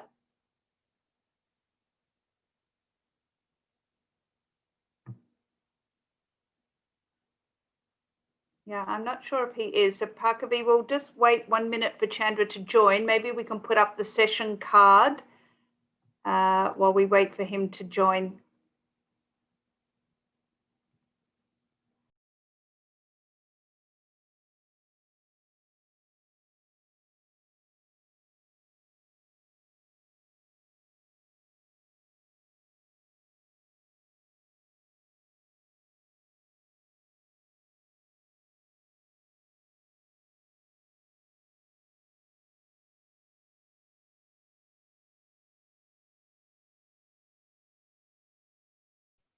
Hello, I'm here. Good, great. Thanks, Chandra. Okay, wonderful. I'm All right. waiting for that. Okay, perfect timing. Yeah, actually, you're 30 seconds early, I think. Okay, yeah. All right. So, okay, so we decided session 2 would just be a speecher talk. I've heard Chandra give many, many talks around the world. And so I'm really happy to invite somebody who's extremely passionate and walks the talk. This will be quite a different presentation. Chandra is a principal scientist and team leader with ICADA, which is one of the CGIAR centers, focusing very much on the desert areas. So some of the very tough areas. So he's a farmer's son, so comes from agriculture background in the real agriculture, not our academic agriculture. He has a multidisciplinary educational background in forestry and agriculture, in genetic resources, and in space applications. I'm interested in that one. But he has a very much a strong focus on research and development for revitalizing agroecosystems, for improving food, nutritional and ecological security. Chandra has authored or co-authored over 121 publications, so very well written up a lot of his research and ideas. And he's developed several innovative methods and models for sustainable farming and agriculture and water and soil conservation. And he's pioneered a lot of biodiversity farming and talks a lot about diet diversity, living and wellness and planetary health. He very much brings things down to what everybody can do. So it has a very practical side of how we can all play a role in changing things towards a better world environmentally and nutritionally and for the farmer. He's very passionate, and I hope Chandra doesn't mind me mentioning that he has a personal goal with his message that he has to reach 1 million people. I'm not sure if you've got a target to that, Chandra, but he's set a goal and he gives many presentations and gets very involved in many debates and discussions and think tanks. And I think that's a beautiful personal goal to reach 1 million people. And he's going to, you'll have another tick towards that goal after today, Chandra. So I'm very excited and look forward to your presentation that I know is a very colorful presentation. So over to you. Thank you very much, Jonah. And thank you so much for providing me this opportunity to speak. I just wonder, can you hear me clearly? And can you see my presentation? We can hear you. I can't see the presentation. Oh, you cannot see? Okay, just 1 second. I'm resharing again. I did share. I don't know why it's not showing. Show. How about now? Yes, it's visible fully. It's Thank a you, full Chandra. screen, right? So because I have the multiple, I see the full screen one is visible. Yeah, you're good to Okay. go, Chandra. Thank you so much, Jonah, and the Smart Food Initiative. It is such a so exciting to speak in this occasion, and I think this is the future where the world system is moving in that directions. What I speak today, as Jonah requested to us for the let's be inspired by our food and the planet, and smart foods and the smart approaches. So here I've just talked about a bit of a features, the food outlook and smart food, agroecology, resilience, post-COVID landscape, the true hunger and biodiversity, employment, conscious living and planetary health. I try to cover, I guess it's in 45 minutes, and most of my presentation is mostly a lot of the pictures and slides. So as I always follow the option that pictures tells 1,000 words, so that even speak little and not cover everything, but I'm sure that a slide will say that. So we are very clear that we are on the midst of the crossroads of the global food systems, and we do not know where we go, where we should move away from the yield-centric to the nutrition-centric, or we should move away from balancing the food systems. But overall, we are eating mostly the wrong types of the food at the cost of the nature and sustainable living. So this is where the planetary health and sustainable living and wellness become a key option for the future development. And the COVID is already given us a good lesson that just the food and the calories is not enough, but nutrition is going to the biggest the role is going to play. And as recent the World Food the prize won the Nobel Prize, and director speaking about that, the medical solutions may wait and take time, but let the smart food be the first solution. So food is going to play important role in every aspect of our living. This is where I talk a bit about when we move into the COVID as a kind of the global the tragedy and consequences of the way we eating the food and disposing and our lifestyle. And one of the best advice come that eat right, and that is one of the advice coming from all the experts. So always the focus on eat fruits, vegetables, legumes, millets, and nuts and whole grains. I'm sure that most of the talks in this the Foodtec talking about the smart food focused on these things. And I always the ancient word health is wealth, and this is how we focused on health is the step of the complete wellness. But often we skip the ecology, and it's so interlinked. The wellness and ecology is so interlinked each other. So we have to look into that how the food is going to play a biggest role here. So when looking at the health is a continuum of the living soil, that is the best of the ecological principles, and the plant and humans and animals, a smart food that connect the continuum. So this is where the way we produce the food, the way we consume, they are so interlinked each other. So when I look very deep into as healthy food, basically is linked to the every aspect of the sustainable development goal, whether you can take it to the nutrition, zero hunger, carbon neutral, climate change, and employment generations, and health and wellness, everything that is food play the important role, and why it is so important us to be focused on the smart food in these days. When it comes to the health, that is the COVID really that taught us the lessons, and also the eating, the malnutrition and overeating, and vital food is going to play the important role. I'm not talking about all the other aspects, but let's focus on the food here. So the last 30, 40 years, the research in agriculture, we focused on removing the poverty and meeting the feeding the billions of the people, especially the hitting towards the zero hunger. In that sense, we always focus on the yield and the calories. But we are often neglect the nutrition and resilience and sustainability and carbon neutral. This is really brings us back to the thinking about the smart food as a vital food for addressing those gaps. Just looking into the two types of the impact we have in terms of the lack of the nutrition, lack of the calories.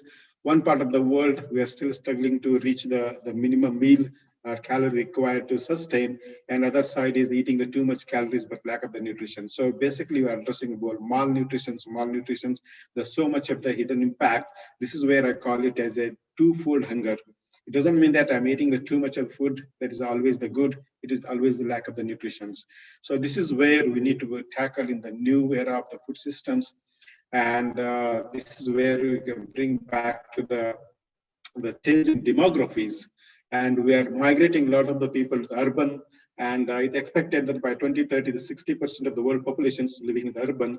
And most of the poor people spend nearly half of their income to buying the food in one side of the world, and other side, and rich people, they're spending half of their income on the medicines. So it's so much of the what's called intricate diversity in terms of the food and the nutrition we need to address. When I saw the recent the Eat Lancet, the Commission report on the nutrition and current food systems and planetary health is completely imbalanced. This certainly demand for the balanced agro-ecosystem that strengthens the smart food and the ecological security. This brings us really the recommended amount of the plate. We should have the more fresh fruits, vegetables, and cereals, millets, and the pulses that are always called forgotten pulses and trees, nuts. So when looking into the present the food systems and how they are outside of the planetary health, we need to bring back within the planetary boundary. This certainly demand for the bringing back what we call the biodiverse diverse nutrition food. This is where it comes to the smart food, and that is I'm sure like a journalist, you can talk on the hours together on the smart food. What is smart food? It's resilient, nutrition rich. It is it meets the demand of the body and the mind, and all that brings us together. Where we can grow, how this you can meet the demand of the food nutrition. It comes to the farm diversity and the crop diversity. This again coming back to the why the intensified farming systems need to be diversified for all the forgotten foods, the millets and legumes. So not only that, because of the immune systems, gut biome, it's linked to the diet diversity. It's all links together each other, so that you have to innovate that how best we can bring this forgotten food system back into the systems.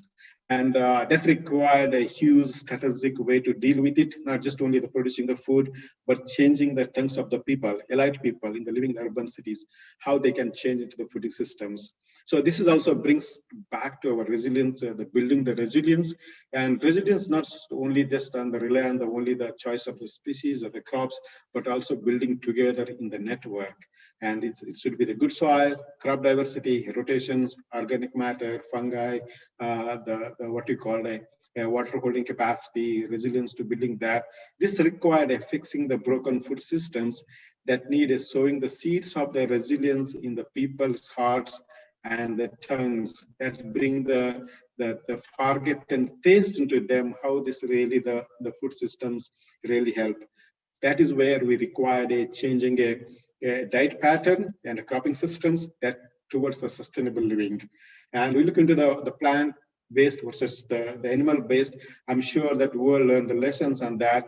We need to shift a paradigm from a yield-centric, we always yield-centric and economic model to the nutrition-centric, and that is the health of the people, planet, and the entire creations, while using the natural resources and very consciously. This is where we need to have this the smart food systems. We need to bring it back, and this is where the resilience is built into the smart food systems. And just looking into not only we look at the resilience alone in terms of the diversity, but also linked to the agrobiodiversity.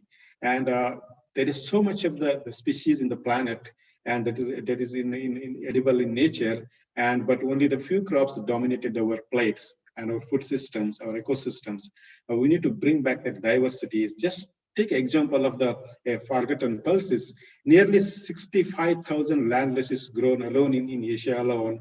I'm just the come across so much of the diversity. When I go back to my villages and the past, how our the grandparents and we used to eat so much of the pulses, but we almost lost all those pulses in the era of the Green Revolution. Of course, that is required to meet the nutrition, the food demand, but we lost the huge amount of the crop diversity.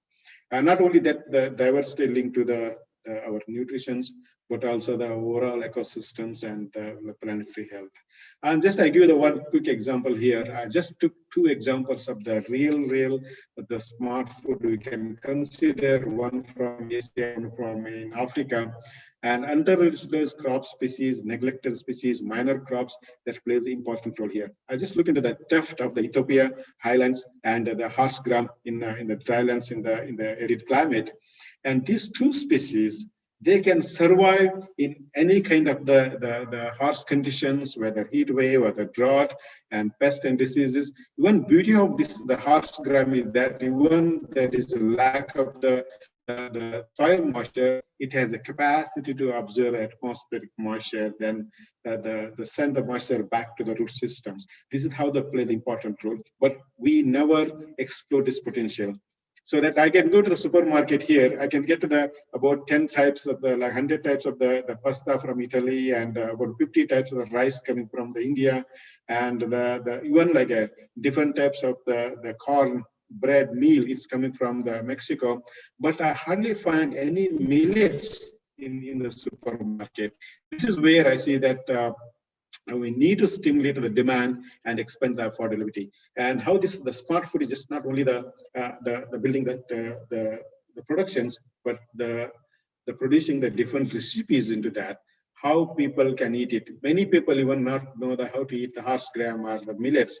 And there is no one understood that the required of the soaking of at least 6 hours of the millets in order to benefit all the nutritions. So this kind of the awareness you need to bring into that. So this first you need to create the stimulate the demand one side, but make sure they expand the affordabilities. So this is what I saw one of the presentation by the Marco from the World Vegetable Center is speaking on that. And we always we can create some short demand, then suddenly the increase in the productions, then you're not able to balance that. So that this is required to bring that huge the potential into the populations. So this is where the future food, the smart foods, they're looking to diversified agroecosystems and build into the local intelligence, how to cook, how to preserve them, and also to explore this indigenous wisdom of the eating the smart foods. Because of when I look into the traditional system of people even may not understand that when they're eating the brinjal, there must be the tur dal with the brinjal, then only you can get the benefit of the both. But often many, they lost the wisdom in the modern food systems. We have to bring that back to the systems. So not only that, the agrobiodiversity, like lost of the varieties of the foods and varieties we lost in the expansion of the intensification of the systems, no cropping.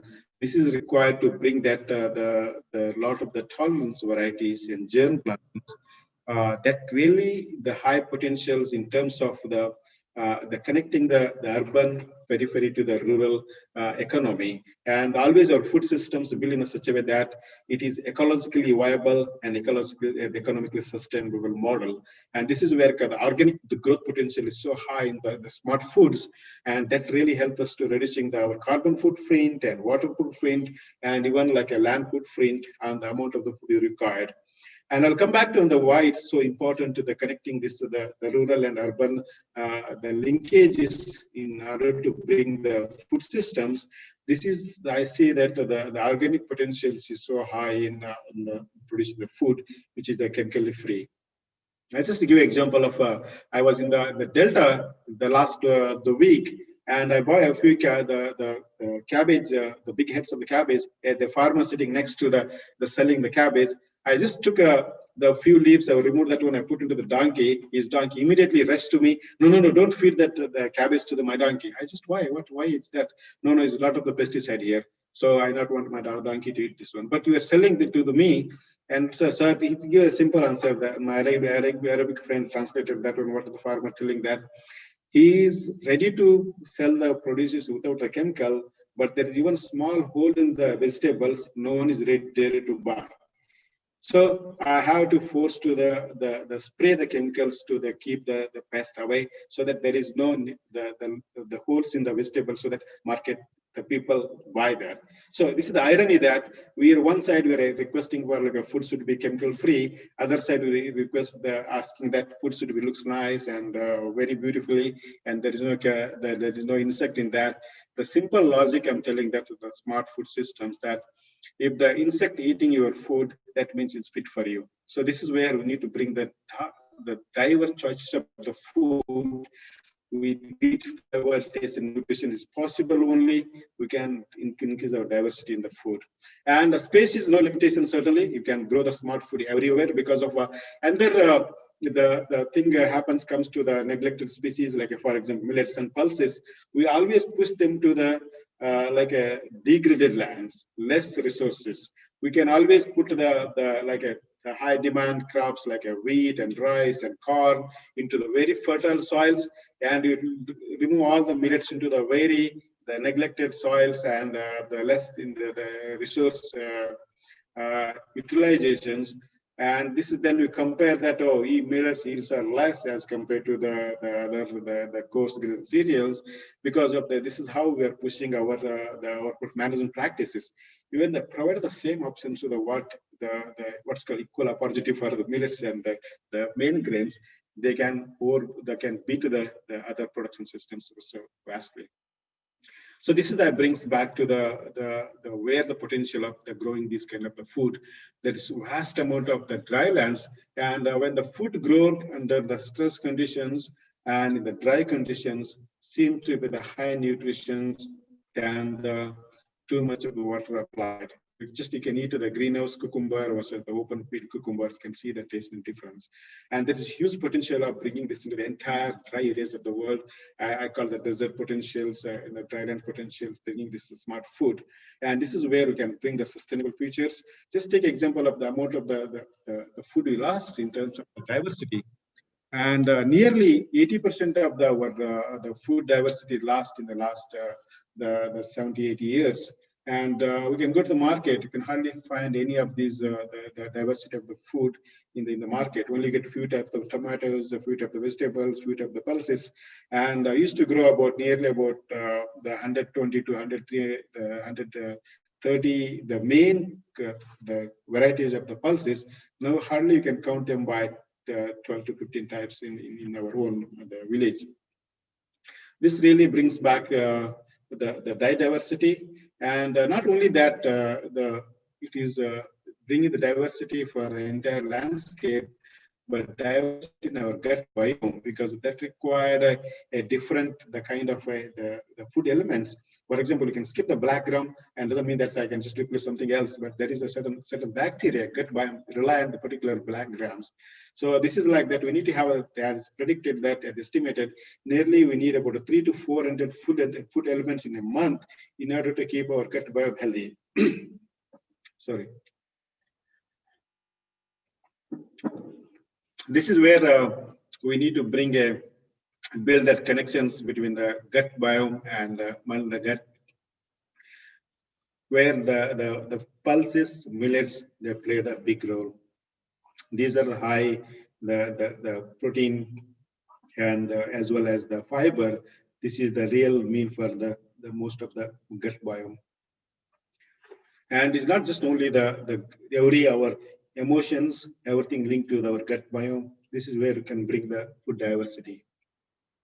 Other things, the very critical is we often think about the lot of the food wastages and where the food wastage happens. It's most of the food the wastage happens in the consumer level, and often that linked to the lack of the nutrition. So it's very high interlinkage between nutrition and the food waste happens, because of when we are eating the junk food or like a less nutrition density food, and our body cells triggers like mechanism called asking for the more food, and we end up in eating the more food frequently, so that always they call a belly full, hungry cell. This is the one of the mechanism we have understood very well. I think this is where the smart food play the important role. When you eat the millets, and you won't get hungry for at least about 6 to 7 hours, but you can eat the refined flour, and you can get hungry quickly because of there is no nutrition in that food. So this is where we need to address that the smart food dimensions is not just only the growth and productions and consumerism, also the entire the health system itself. So I just giving the few example of the job, the growing the basis of cultivating healthy eating and sustainable living. This has to be start from the school itself, and that's where the connections with the nature and is so essential to bring back the forgotten food systems. Always I say that the best investment parents can do for their children is start taking them to the nature, and this is where nature they can learn how the food grown and how the systems evolved. And this is where the future of the farming systems revolve around our new generations taking on the nutritions and the play so vital role in the producing the food systems itself. When I was in US and in small home gardens, we can producing so much of the food. 8 by 8 square feet can grow about nearly 10 types of the vegetables, enough to feed a family. When I think about it, how come that this small, the intensive system and everything is growing the symbiotic and the companion planting, they produces so much of the food in little resources. And how best you can bring this model into the main farming systems. This is where I started exploring from my core remote sensing and modeling to the whatever you're doing in the space. But I understood that whatever working on the model based and space level things, we need to go down to the ground level and understand how this mechanism bring back to the food diversity. Not only that, even the small diversified landscape, still the smallholders feed the 80% of the world, and all the nutrition food still coming from the smallholder production systems. And so much of the varieties of vegetables you can grow in the small farming system dynamics. And the same thing apply for the number of other crops. And this is where we need to bring back our forgotten food systems and wild relatives. So much of the food in our germplasm setting, look at all the ICR, National Germplasm, huge amount of the germplasm system. I just was looking the other day with our own germplasms. They're like just looking methi, this fenugreek. We are eating so much of fenugreek, and I never knew that 360 types of the fenugreek varieties available, but you hardly know the 1 or 2 growing in the main market. And the same thing happening with our, whether take the cereals, or pulses, or vegetables and fruits. There's so much of the genetic diversity is unexplored. We need to bring back to the main farming systems, not only grow into the monocropping and individual cropping systems. I'm just demonstrating it to I understand the urban people, how this multi-layer farming should work like that. Just to give you an example of that different level of the systems, how the nature in the jungle can work, the same system adopted in the so high density of the compound farming system. And when the small 8 square feet of the box during the lockdown and produces so much of the fruits and vegetables, especially the greens in the salad greens. And I thought about why can't we take this model into the main farming system, especially in Africa and Asia, the farm holding are so little. And most of the things like vegetable consumption is still very little in most of the part of the world. We are eating less than 10% of the recommended 50% of the vegetables. That means we are not eating the diversified food at all. And we should learn from especially Japan. They are one of the last 30 years, one of the most highest vegetable consumptions in the system. They have become so healthy. In contrast to the US, we are eating the less vegetable. And if you look at the world average, we're eating less than 8% of the vegetables, and the diversity in the food. We're mostly dominated by only few crops. This is where I think the smart food bring the revolutions, and also not just only the food, but also the habitat to the so much of the diversity losing. And recent analysis showing that nearly about 60% of honeybees lost its colonies, and nearly 70 to 80% of the invertebrate species lost in the modern farming systems. And this, in order to bring back all the lost to the biological diversity, we need to change our food the way we're growing. and whether it can be the small scale in the rooftop garden or in the large scales, and health become the priority in terms of the food we grow and the produce. And this is where we need to move towards into the wellness. It's not just wellness for the human beings, it's a wellness for the planet and planetary health. And this is where the food and the smart food and vital food is going to play the biggest role.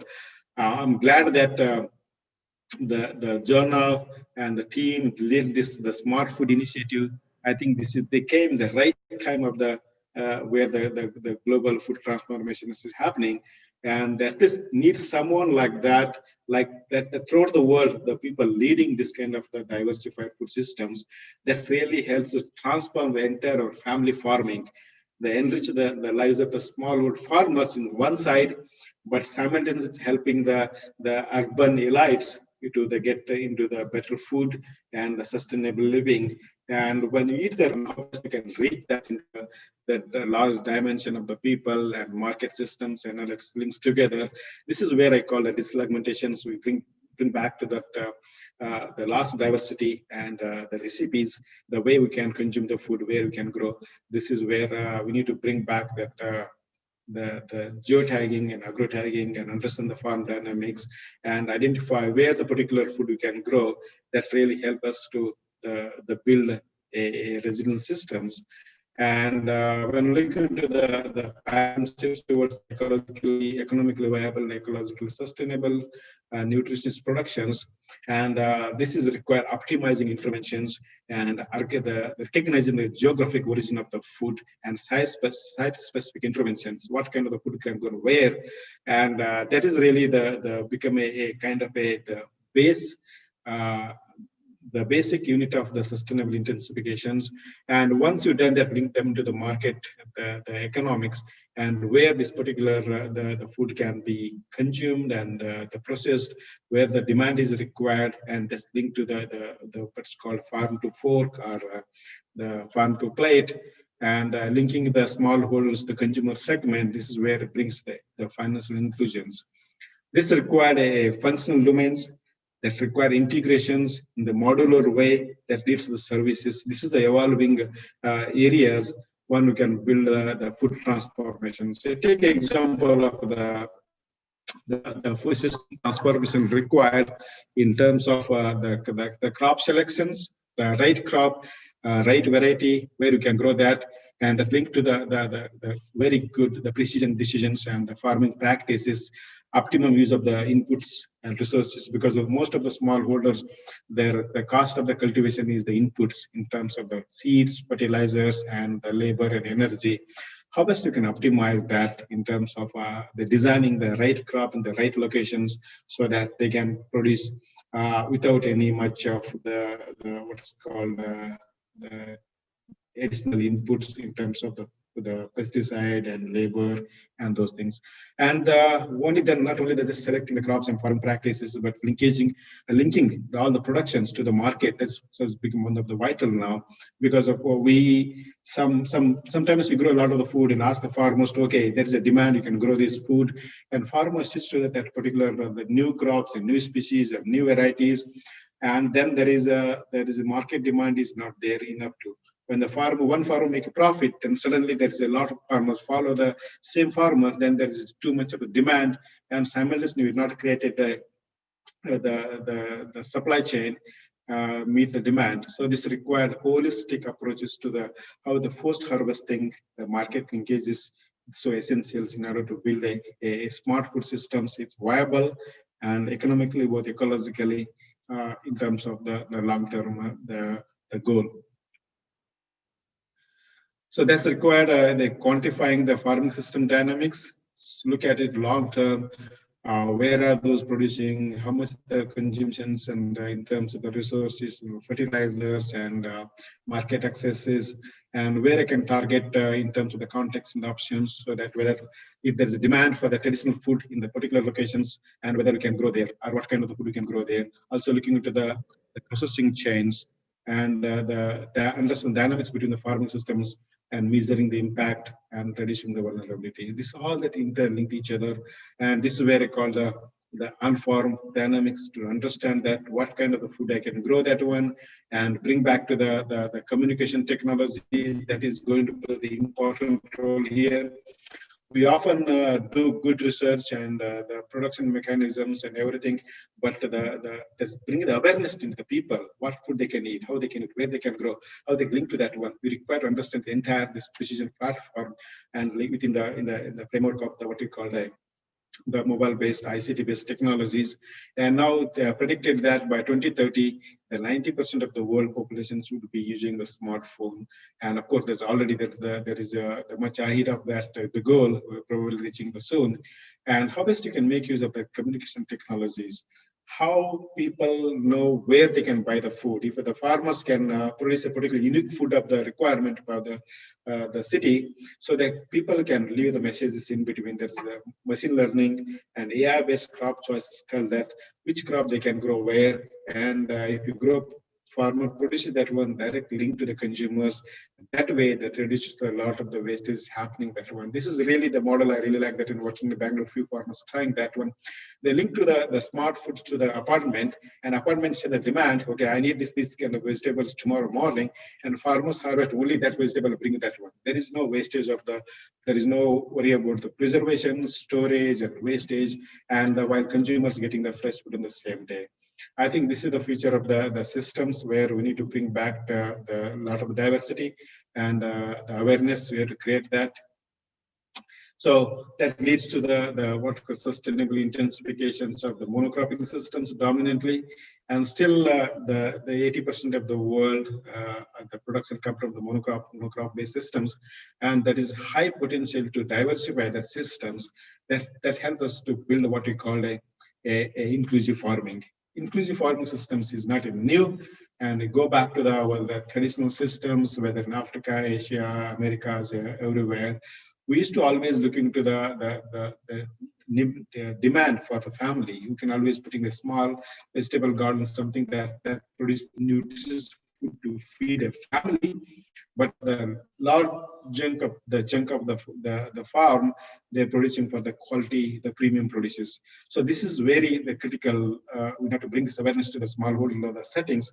So they have to grow the food they required. Simultaneously, they produce the quality food that required for the city, the domestic as well as the international and national, the export quality food produce. And this really required a completely new dimension of the thinking.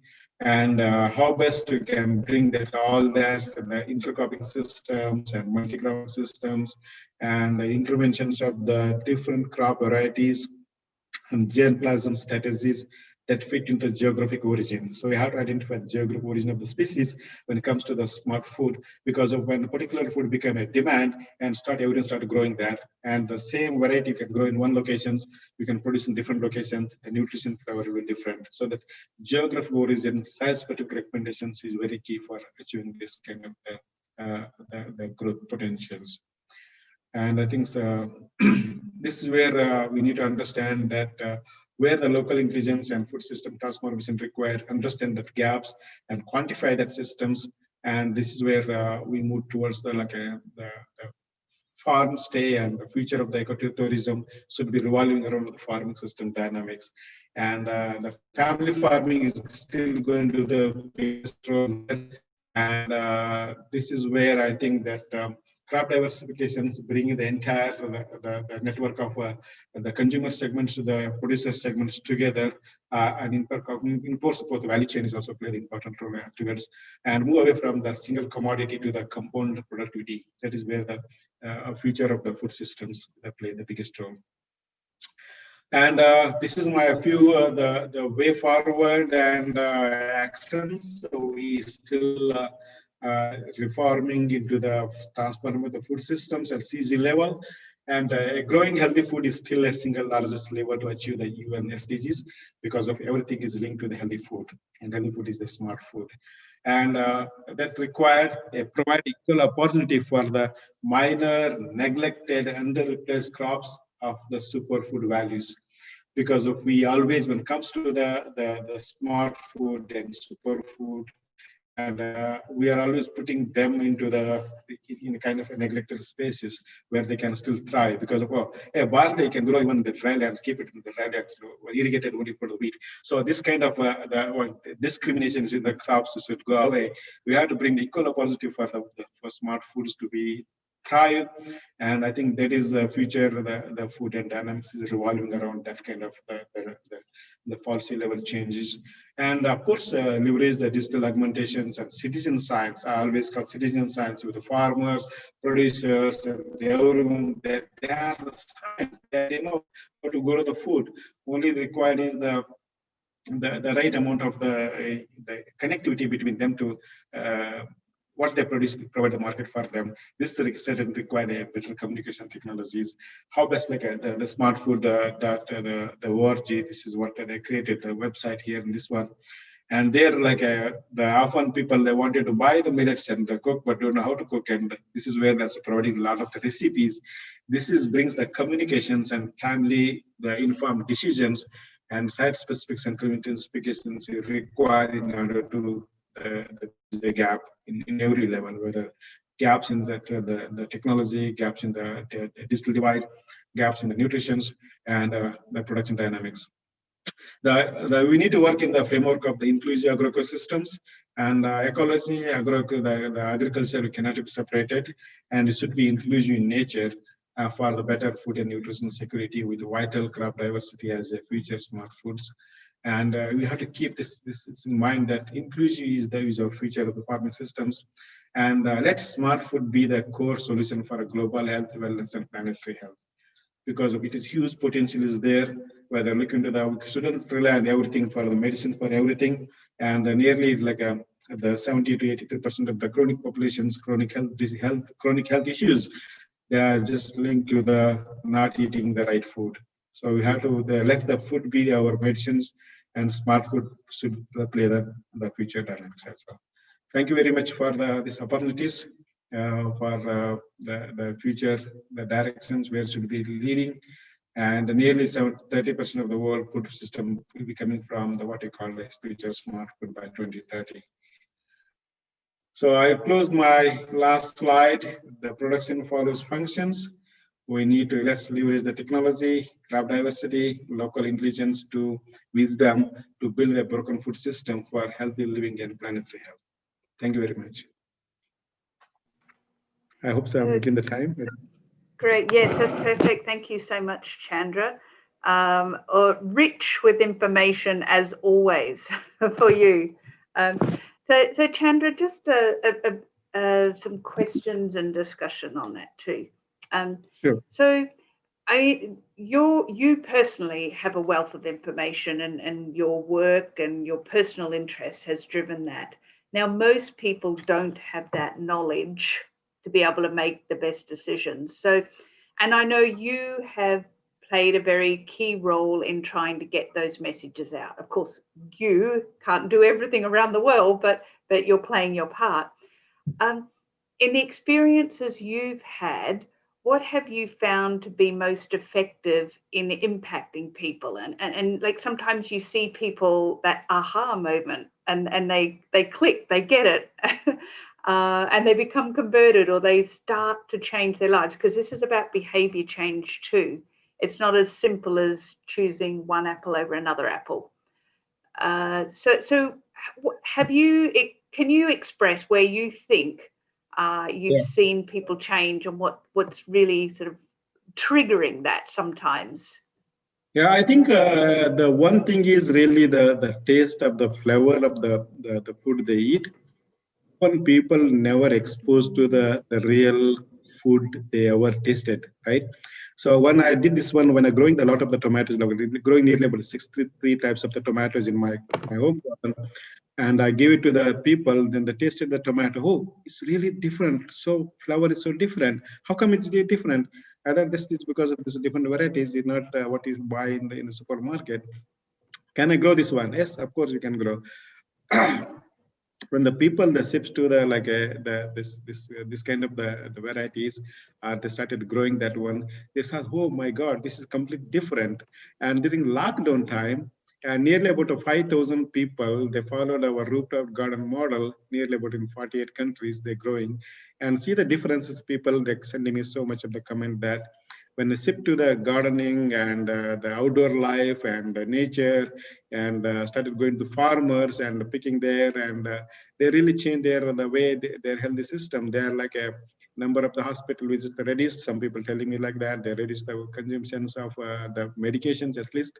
And this is one side, but other side is the engaging the children into the nature. That's really being the huge diversity, what's called the impact of the people. And that's why I always tell that often we cannot force the children to eat that this one. Let them grow, and when they harvest themselves, that make a big difference. And this is one side. But when the people interact with the farmers, like we do the eco camping, we go to children's with some farmers. The amount of the wealth of the knowledge is the farmers throw when you talk about the crops and crop water requirement. It is amazingly, and you spend that all this requirement, how the local intelligence is so important. Other side, and other one is impact. Really, I saw that when people started exploring the forgotten pulses and millets, and they started cooking those kind of different the varieties and recipes, they see that, oh, this is really like they never knew that one. There's so much of the variety of the food they can cook and eat. But only the still the like impact I see that in Asia, in India, in Africa, still those local food, the varieties and ingredients can available. But come to the cities, the most of the ingredients is not available. If I want to cook in Egypt, I want to cook in millets. Oh, impossible. I cannot get a single millets, but I can get about 100 variety of the rice, but not a single millet. So Yeah. I think this is where required. If we come to the pulses, I see only the lentil. Now at least the green gram coming and the tur coming and the Bengal gram is coming. But other than that, you hardly get any other the legumes. People think means the synonymous with lentils with the legumes. Most people think that everything they put in, oh, it's lentil. No, it's not lentil. So it's a lot of that things. I think this kind of the communications and educating the people, there is there. When there is demand is there, I'm sure that farmers start producing those vegetables and everything. Yeah, absolutely. But you've got to get that demand there first. But, you know, you started answering this question with a very, very key point, and it was about taste. Now, taste comes in from different angles. It's not as simple as, oh, if it tastes good, it'll sell. First of all, there's an acquired taste. You know, people grow up with a certain acquired taste, and so sometimes change is difficult from that perspective. I noticed in your presentation you had a lot about the kids in there too. So then acquiring and being used to and not having a psychological barrier to different foods is important then approaching kids and from a very young age. And also when you look at product development, I mean, a colleague of mine who worked in a multinational food company, I won't mention which food company, but it didn't matter, it's the same. I mean, he said to me, reality is fat, sugar, and salt sell. And reality is fat, sugar, and salt can make the food taste good, what we think tastes good.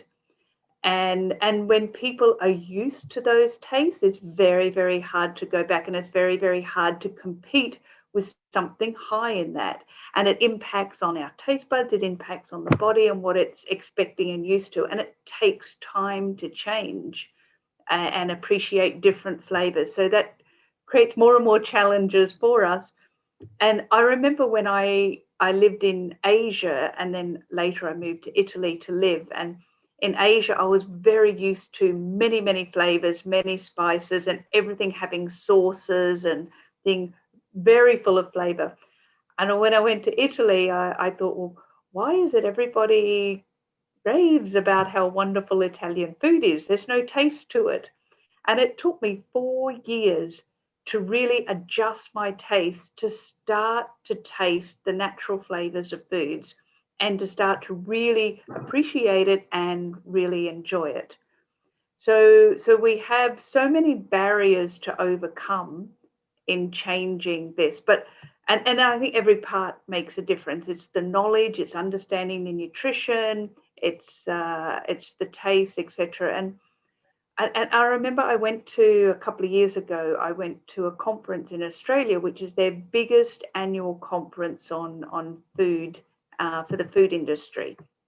And I was absolutely shocked to see that every session, no matter what the topic was for the session, absolutely every session touched on and got into a debate on healthy versus tasty. And there was this amazing impression that it's either or the other, and the two didn't come together. And the challenge that the food industry had for that, which I was just astounded. And I think your example of the tomato is a great example. You know, the average tomato we get in the supermarket in the big cities doesn't have a flavor. Yeah. And others can, and people aren't coming across that commonly. So even just the taste factor has so many challenges in its own right. Sorry, I thought you were going to. I think you are just very brought up very few very interesting things here, and the taste versus the healthiness. Of course, there is agree and disagree in that the aspect. If you look into the most dominant, when it comes to health become issues, and people forget the taste, they switch to the healthy. We shouldn't be wait for until you spoil our health to be go to the bland food. Rather, we need to be so innovative in that. How best you can make the healthy food is tasty. So this is where come to our traditional recipes. The way take any example. My wife is one of the best cooks. She cooks so many different varieties.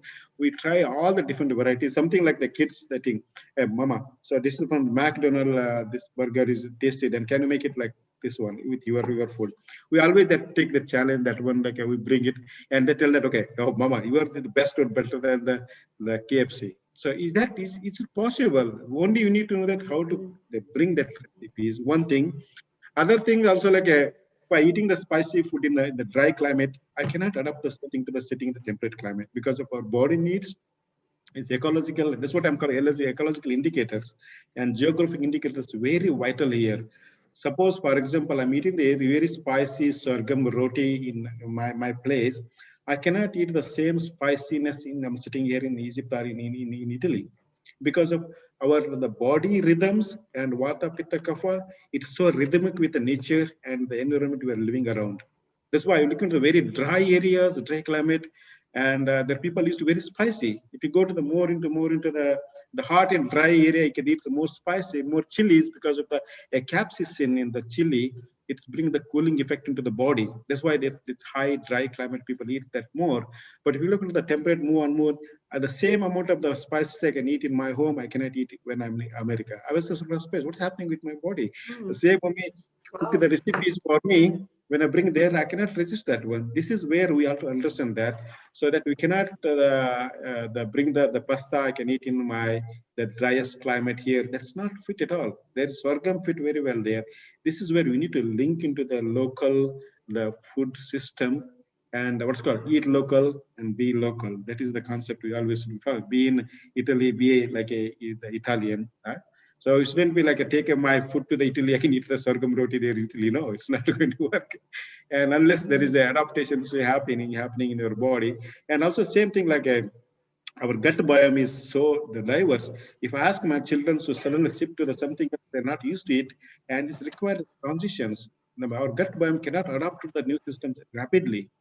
This is required a slow transitions other side. And secondly, if we the force children, you cannot force children to eat anything else until they have to see that themselves they differentiate which one is good for them, which one is bad. Let them look into study how the nutrition is really impacting them. Then let them grow themselves. This is what I call the school children, the gardens is going to play a huge role into that one.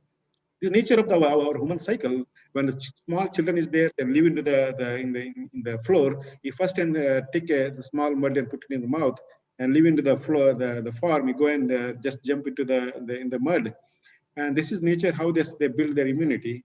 But in the sophisticated hygienic conditions, we are avoiding all that the germs as what gut biome entering into our system, and they become so susceptible to everything, even small virus, they can susceptible.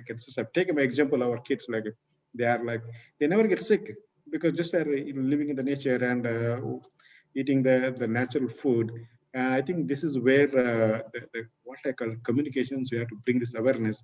When I'm giving the software geeks like ISRO and the software engineers last time the lecture, I talked about the gut biome and the diversity. That many people do not know that. They are very fantastic in programming and coding everything, but they eating what they eating, the Coke and the pizza and burger eating at all. Then they think that my energy level is so low, I sleep, and they keep on the caffeine all the time because they're not eating the healthy food. I searched them, okay, take a bowl of the cereals and millets you can cook at home and eat that one, and you're not required to eat under 8 hours because of insulin level release so slowly in the millets as compared to the refined the flours and foods.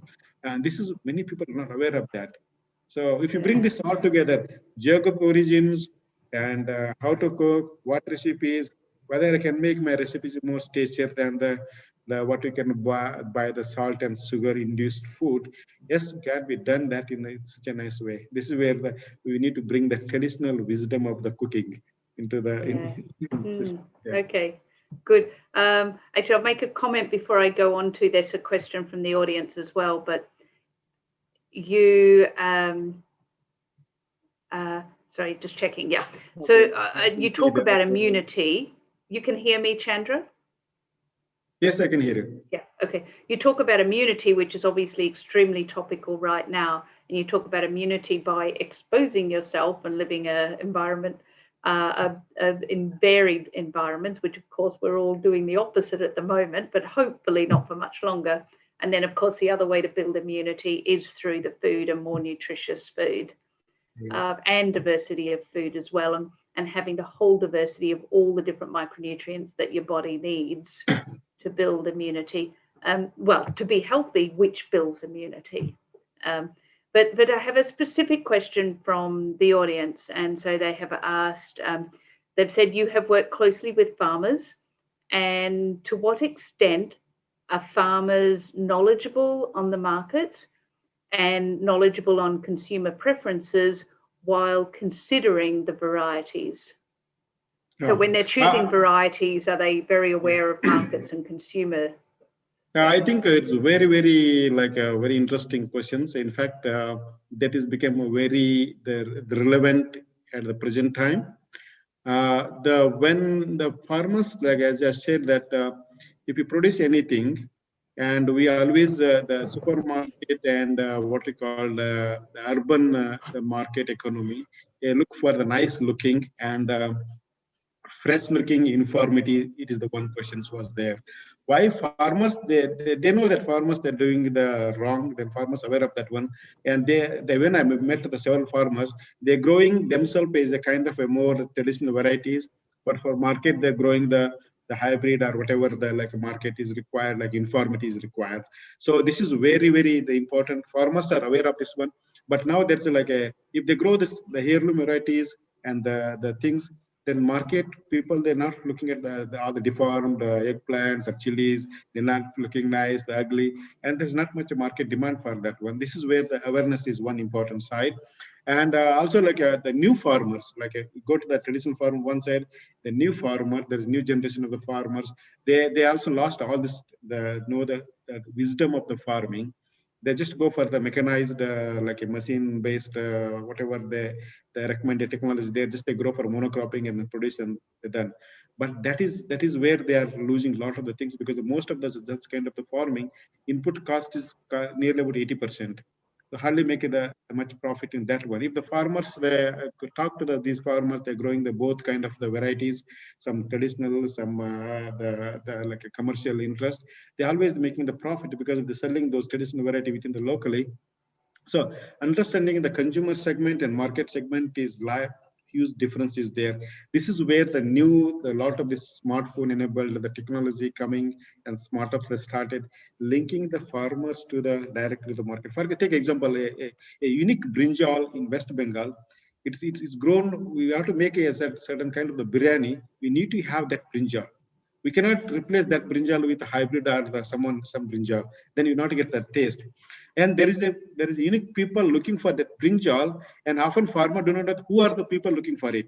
Now they made it like a kind of the phone, and they tell that I have this brinjal, you can leave the WhatsApp message, other owner they're looking for that one, they connected each other. Then there's a market is established. And one person do that one, that like a spread up the word, and others started growing that. So this is where I saw that the ICT and mobile-based, the mobile applications really going to play their role, and farmers still preserving the lot of those traditional varieties. If there's provide opportunities, they can bring it back. Yeah, I can see a big advantage, and certainly COVID has impacted this positively. This is at least one positive side, is that there's a lot more local markets and a lot more trying to shorten the value chains and get farmers more direct to the markets, which should help increase then the awareness of what the market wants and the ability to influence the markets as well.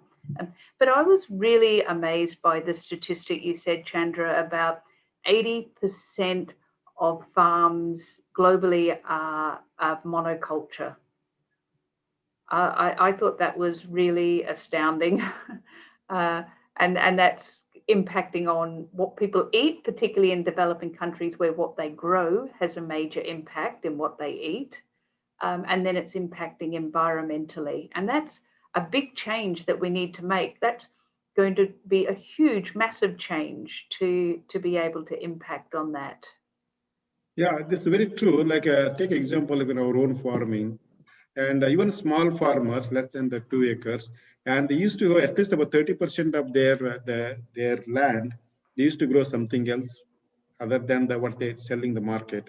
But now you can go to that one. Most of the smallholder just to go in the one crop, and most of the trees they removed from their farming system. They're used to produce the fruits and nuts. They're gone because of there's always misconception that around the shade they cannot grow much. Of course, that is true in some sense, but what they're not growing within around the tree, but a lot of the things is they yielded in the center of the farm, because a lot of the ecological interactions happens there. This is one side, and the other side is like how you can link that into the system itself. So if you bring them together, I think you can really transform the farming systems. Yeah, thanks, Chandra. There's another question also from the audience saying that, and I'll let you answer this and then I'll give an example too. They said, can you share any success stories on strengthening seed systems to bring diversity on farm as well as in the plates? Just to take an example of the Sona Moti wheat, that's like a very, very traditional, the gluten-free and high zinc wheat variety that's used to grow in like a Javai Godi in the past. And now that's like a Punjab farmers through this, the Art of Living Trustee, they bring this variety back to the farmers. And regular variety, they can sell it about 18 rupees a kg, something like that. And this guy is selling this Sona Moti about 180 rupees a kilo. And he sold out entire his production before even harvested. And because of the people understood that this traditional wheat variety has so much of the nutrition and this demand is created. That is like, I give just example of wheat, but same thing, take a brinjal, like there is in gula, the mota gula, there's like a malnad gula, that's green brinjal, they go for wangi bath. So that's the same story that when people started growing that one, that really increased.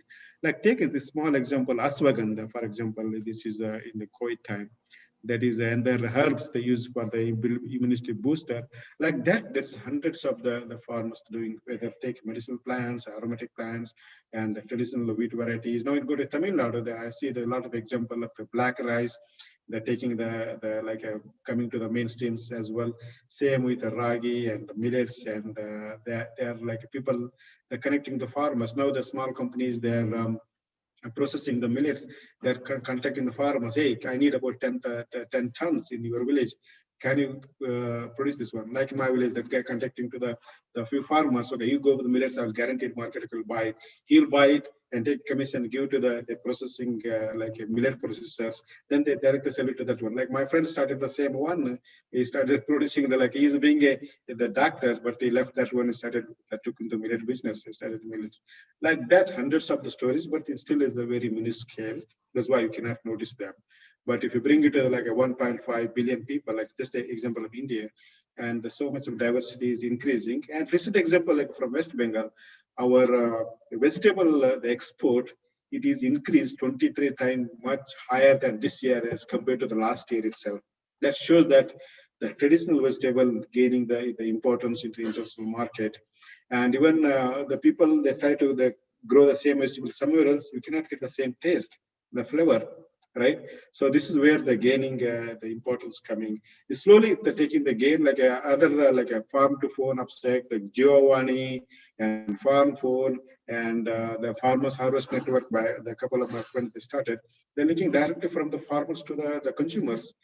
You can harvest something directly sell to the farmers, make so much of the profit.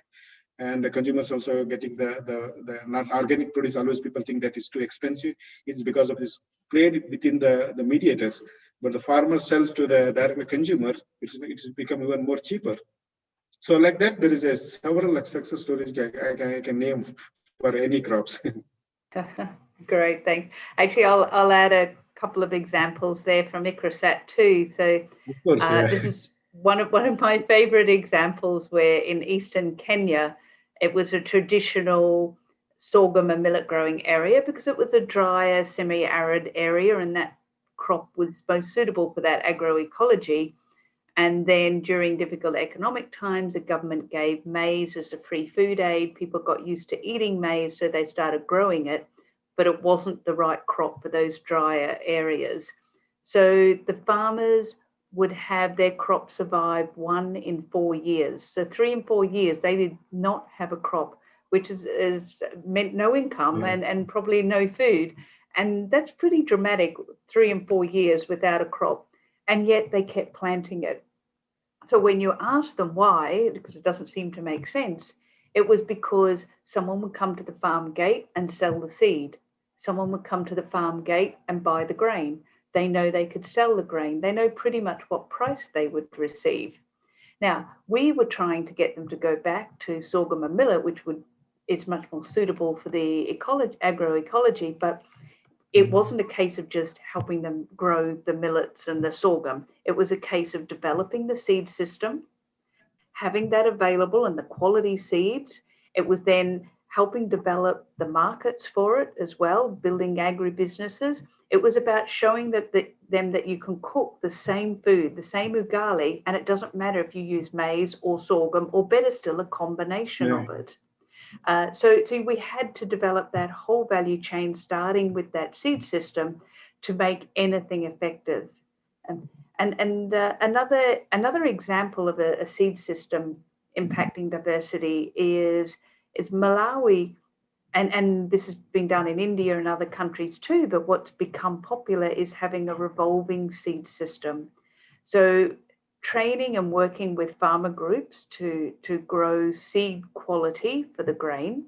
But what they do is they're given the seed to start with, and then when they grow it, they have to replace what was in the fund. So it's like a revolving fund, and the rest they can sell. So it's helping farmers get that diversity and get the quality seed needed. So they're just some examples that have worked. Yeah.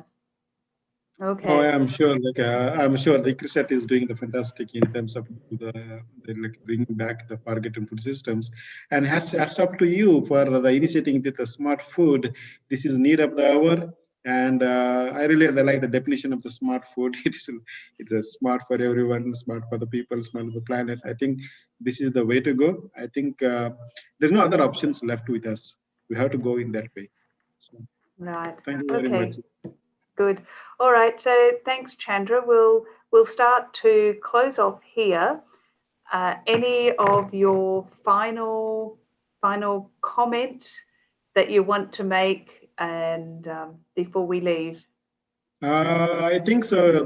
When I look into the smart food initiative, it's a fantastic, and hats up to the entire the team of you. And the more and more people can exposure to the different varieties of the food they can eat, and how best we can build the taste buds, change the taste buds of the urban elites.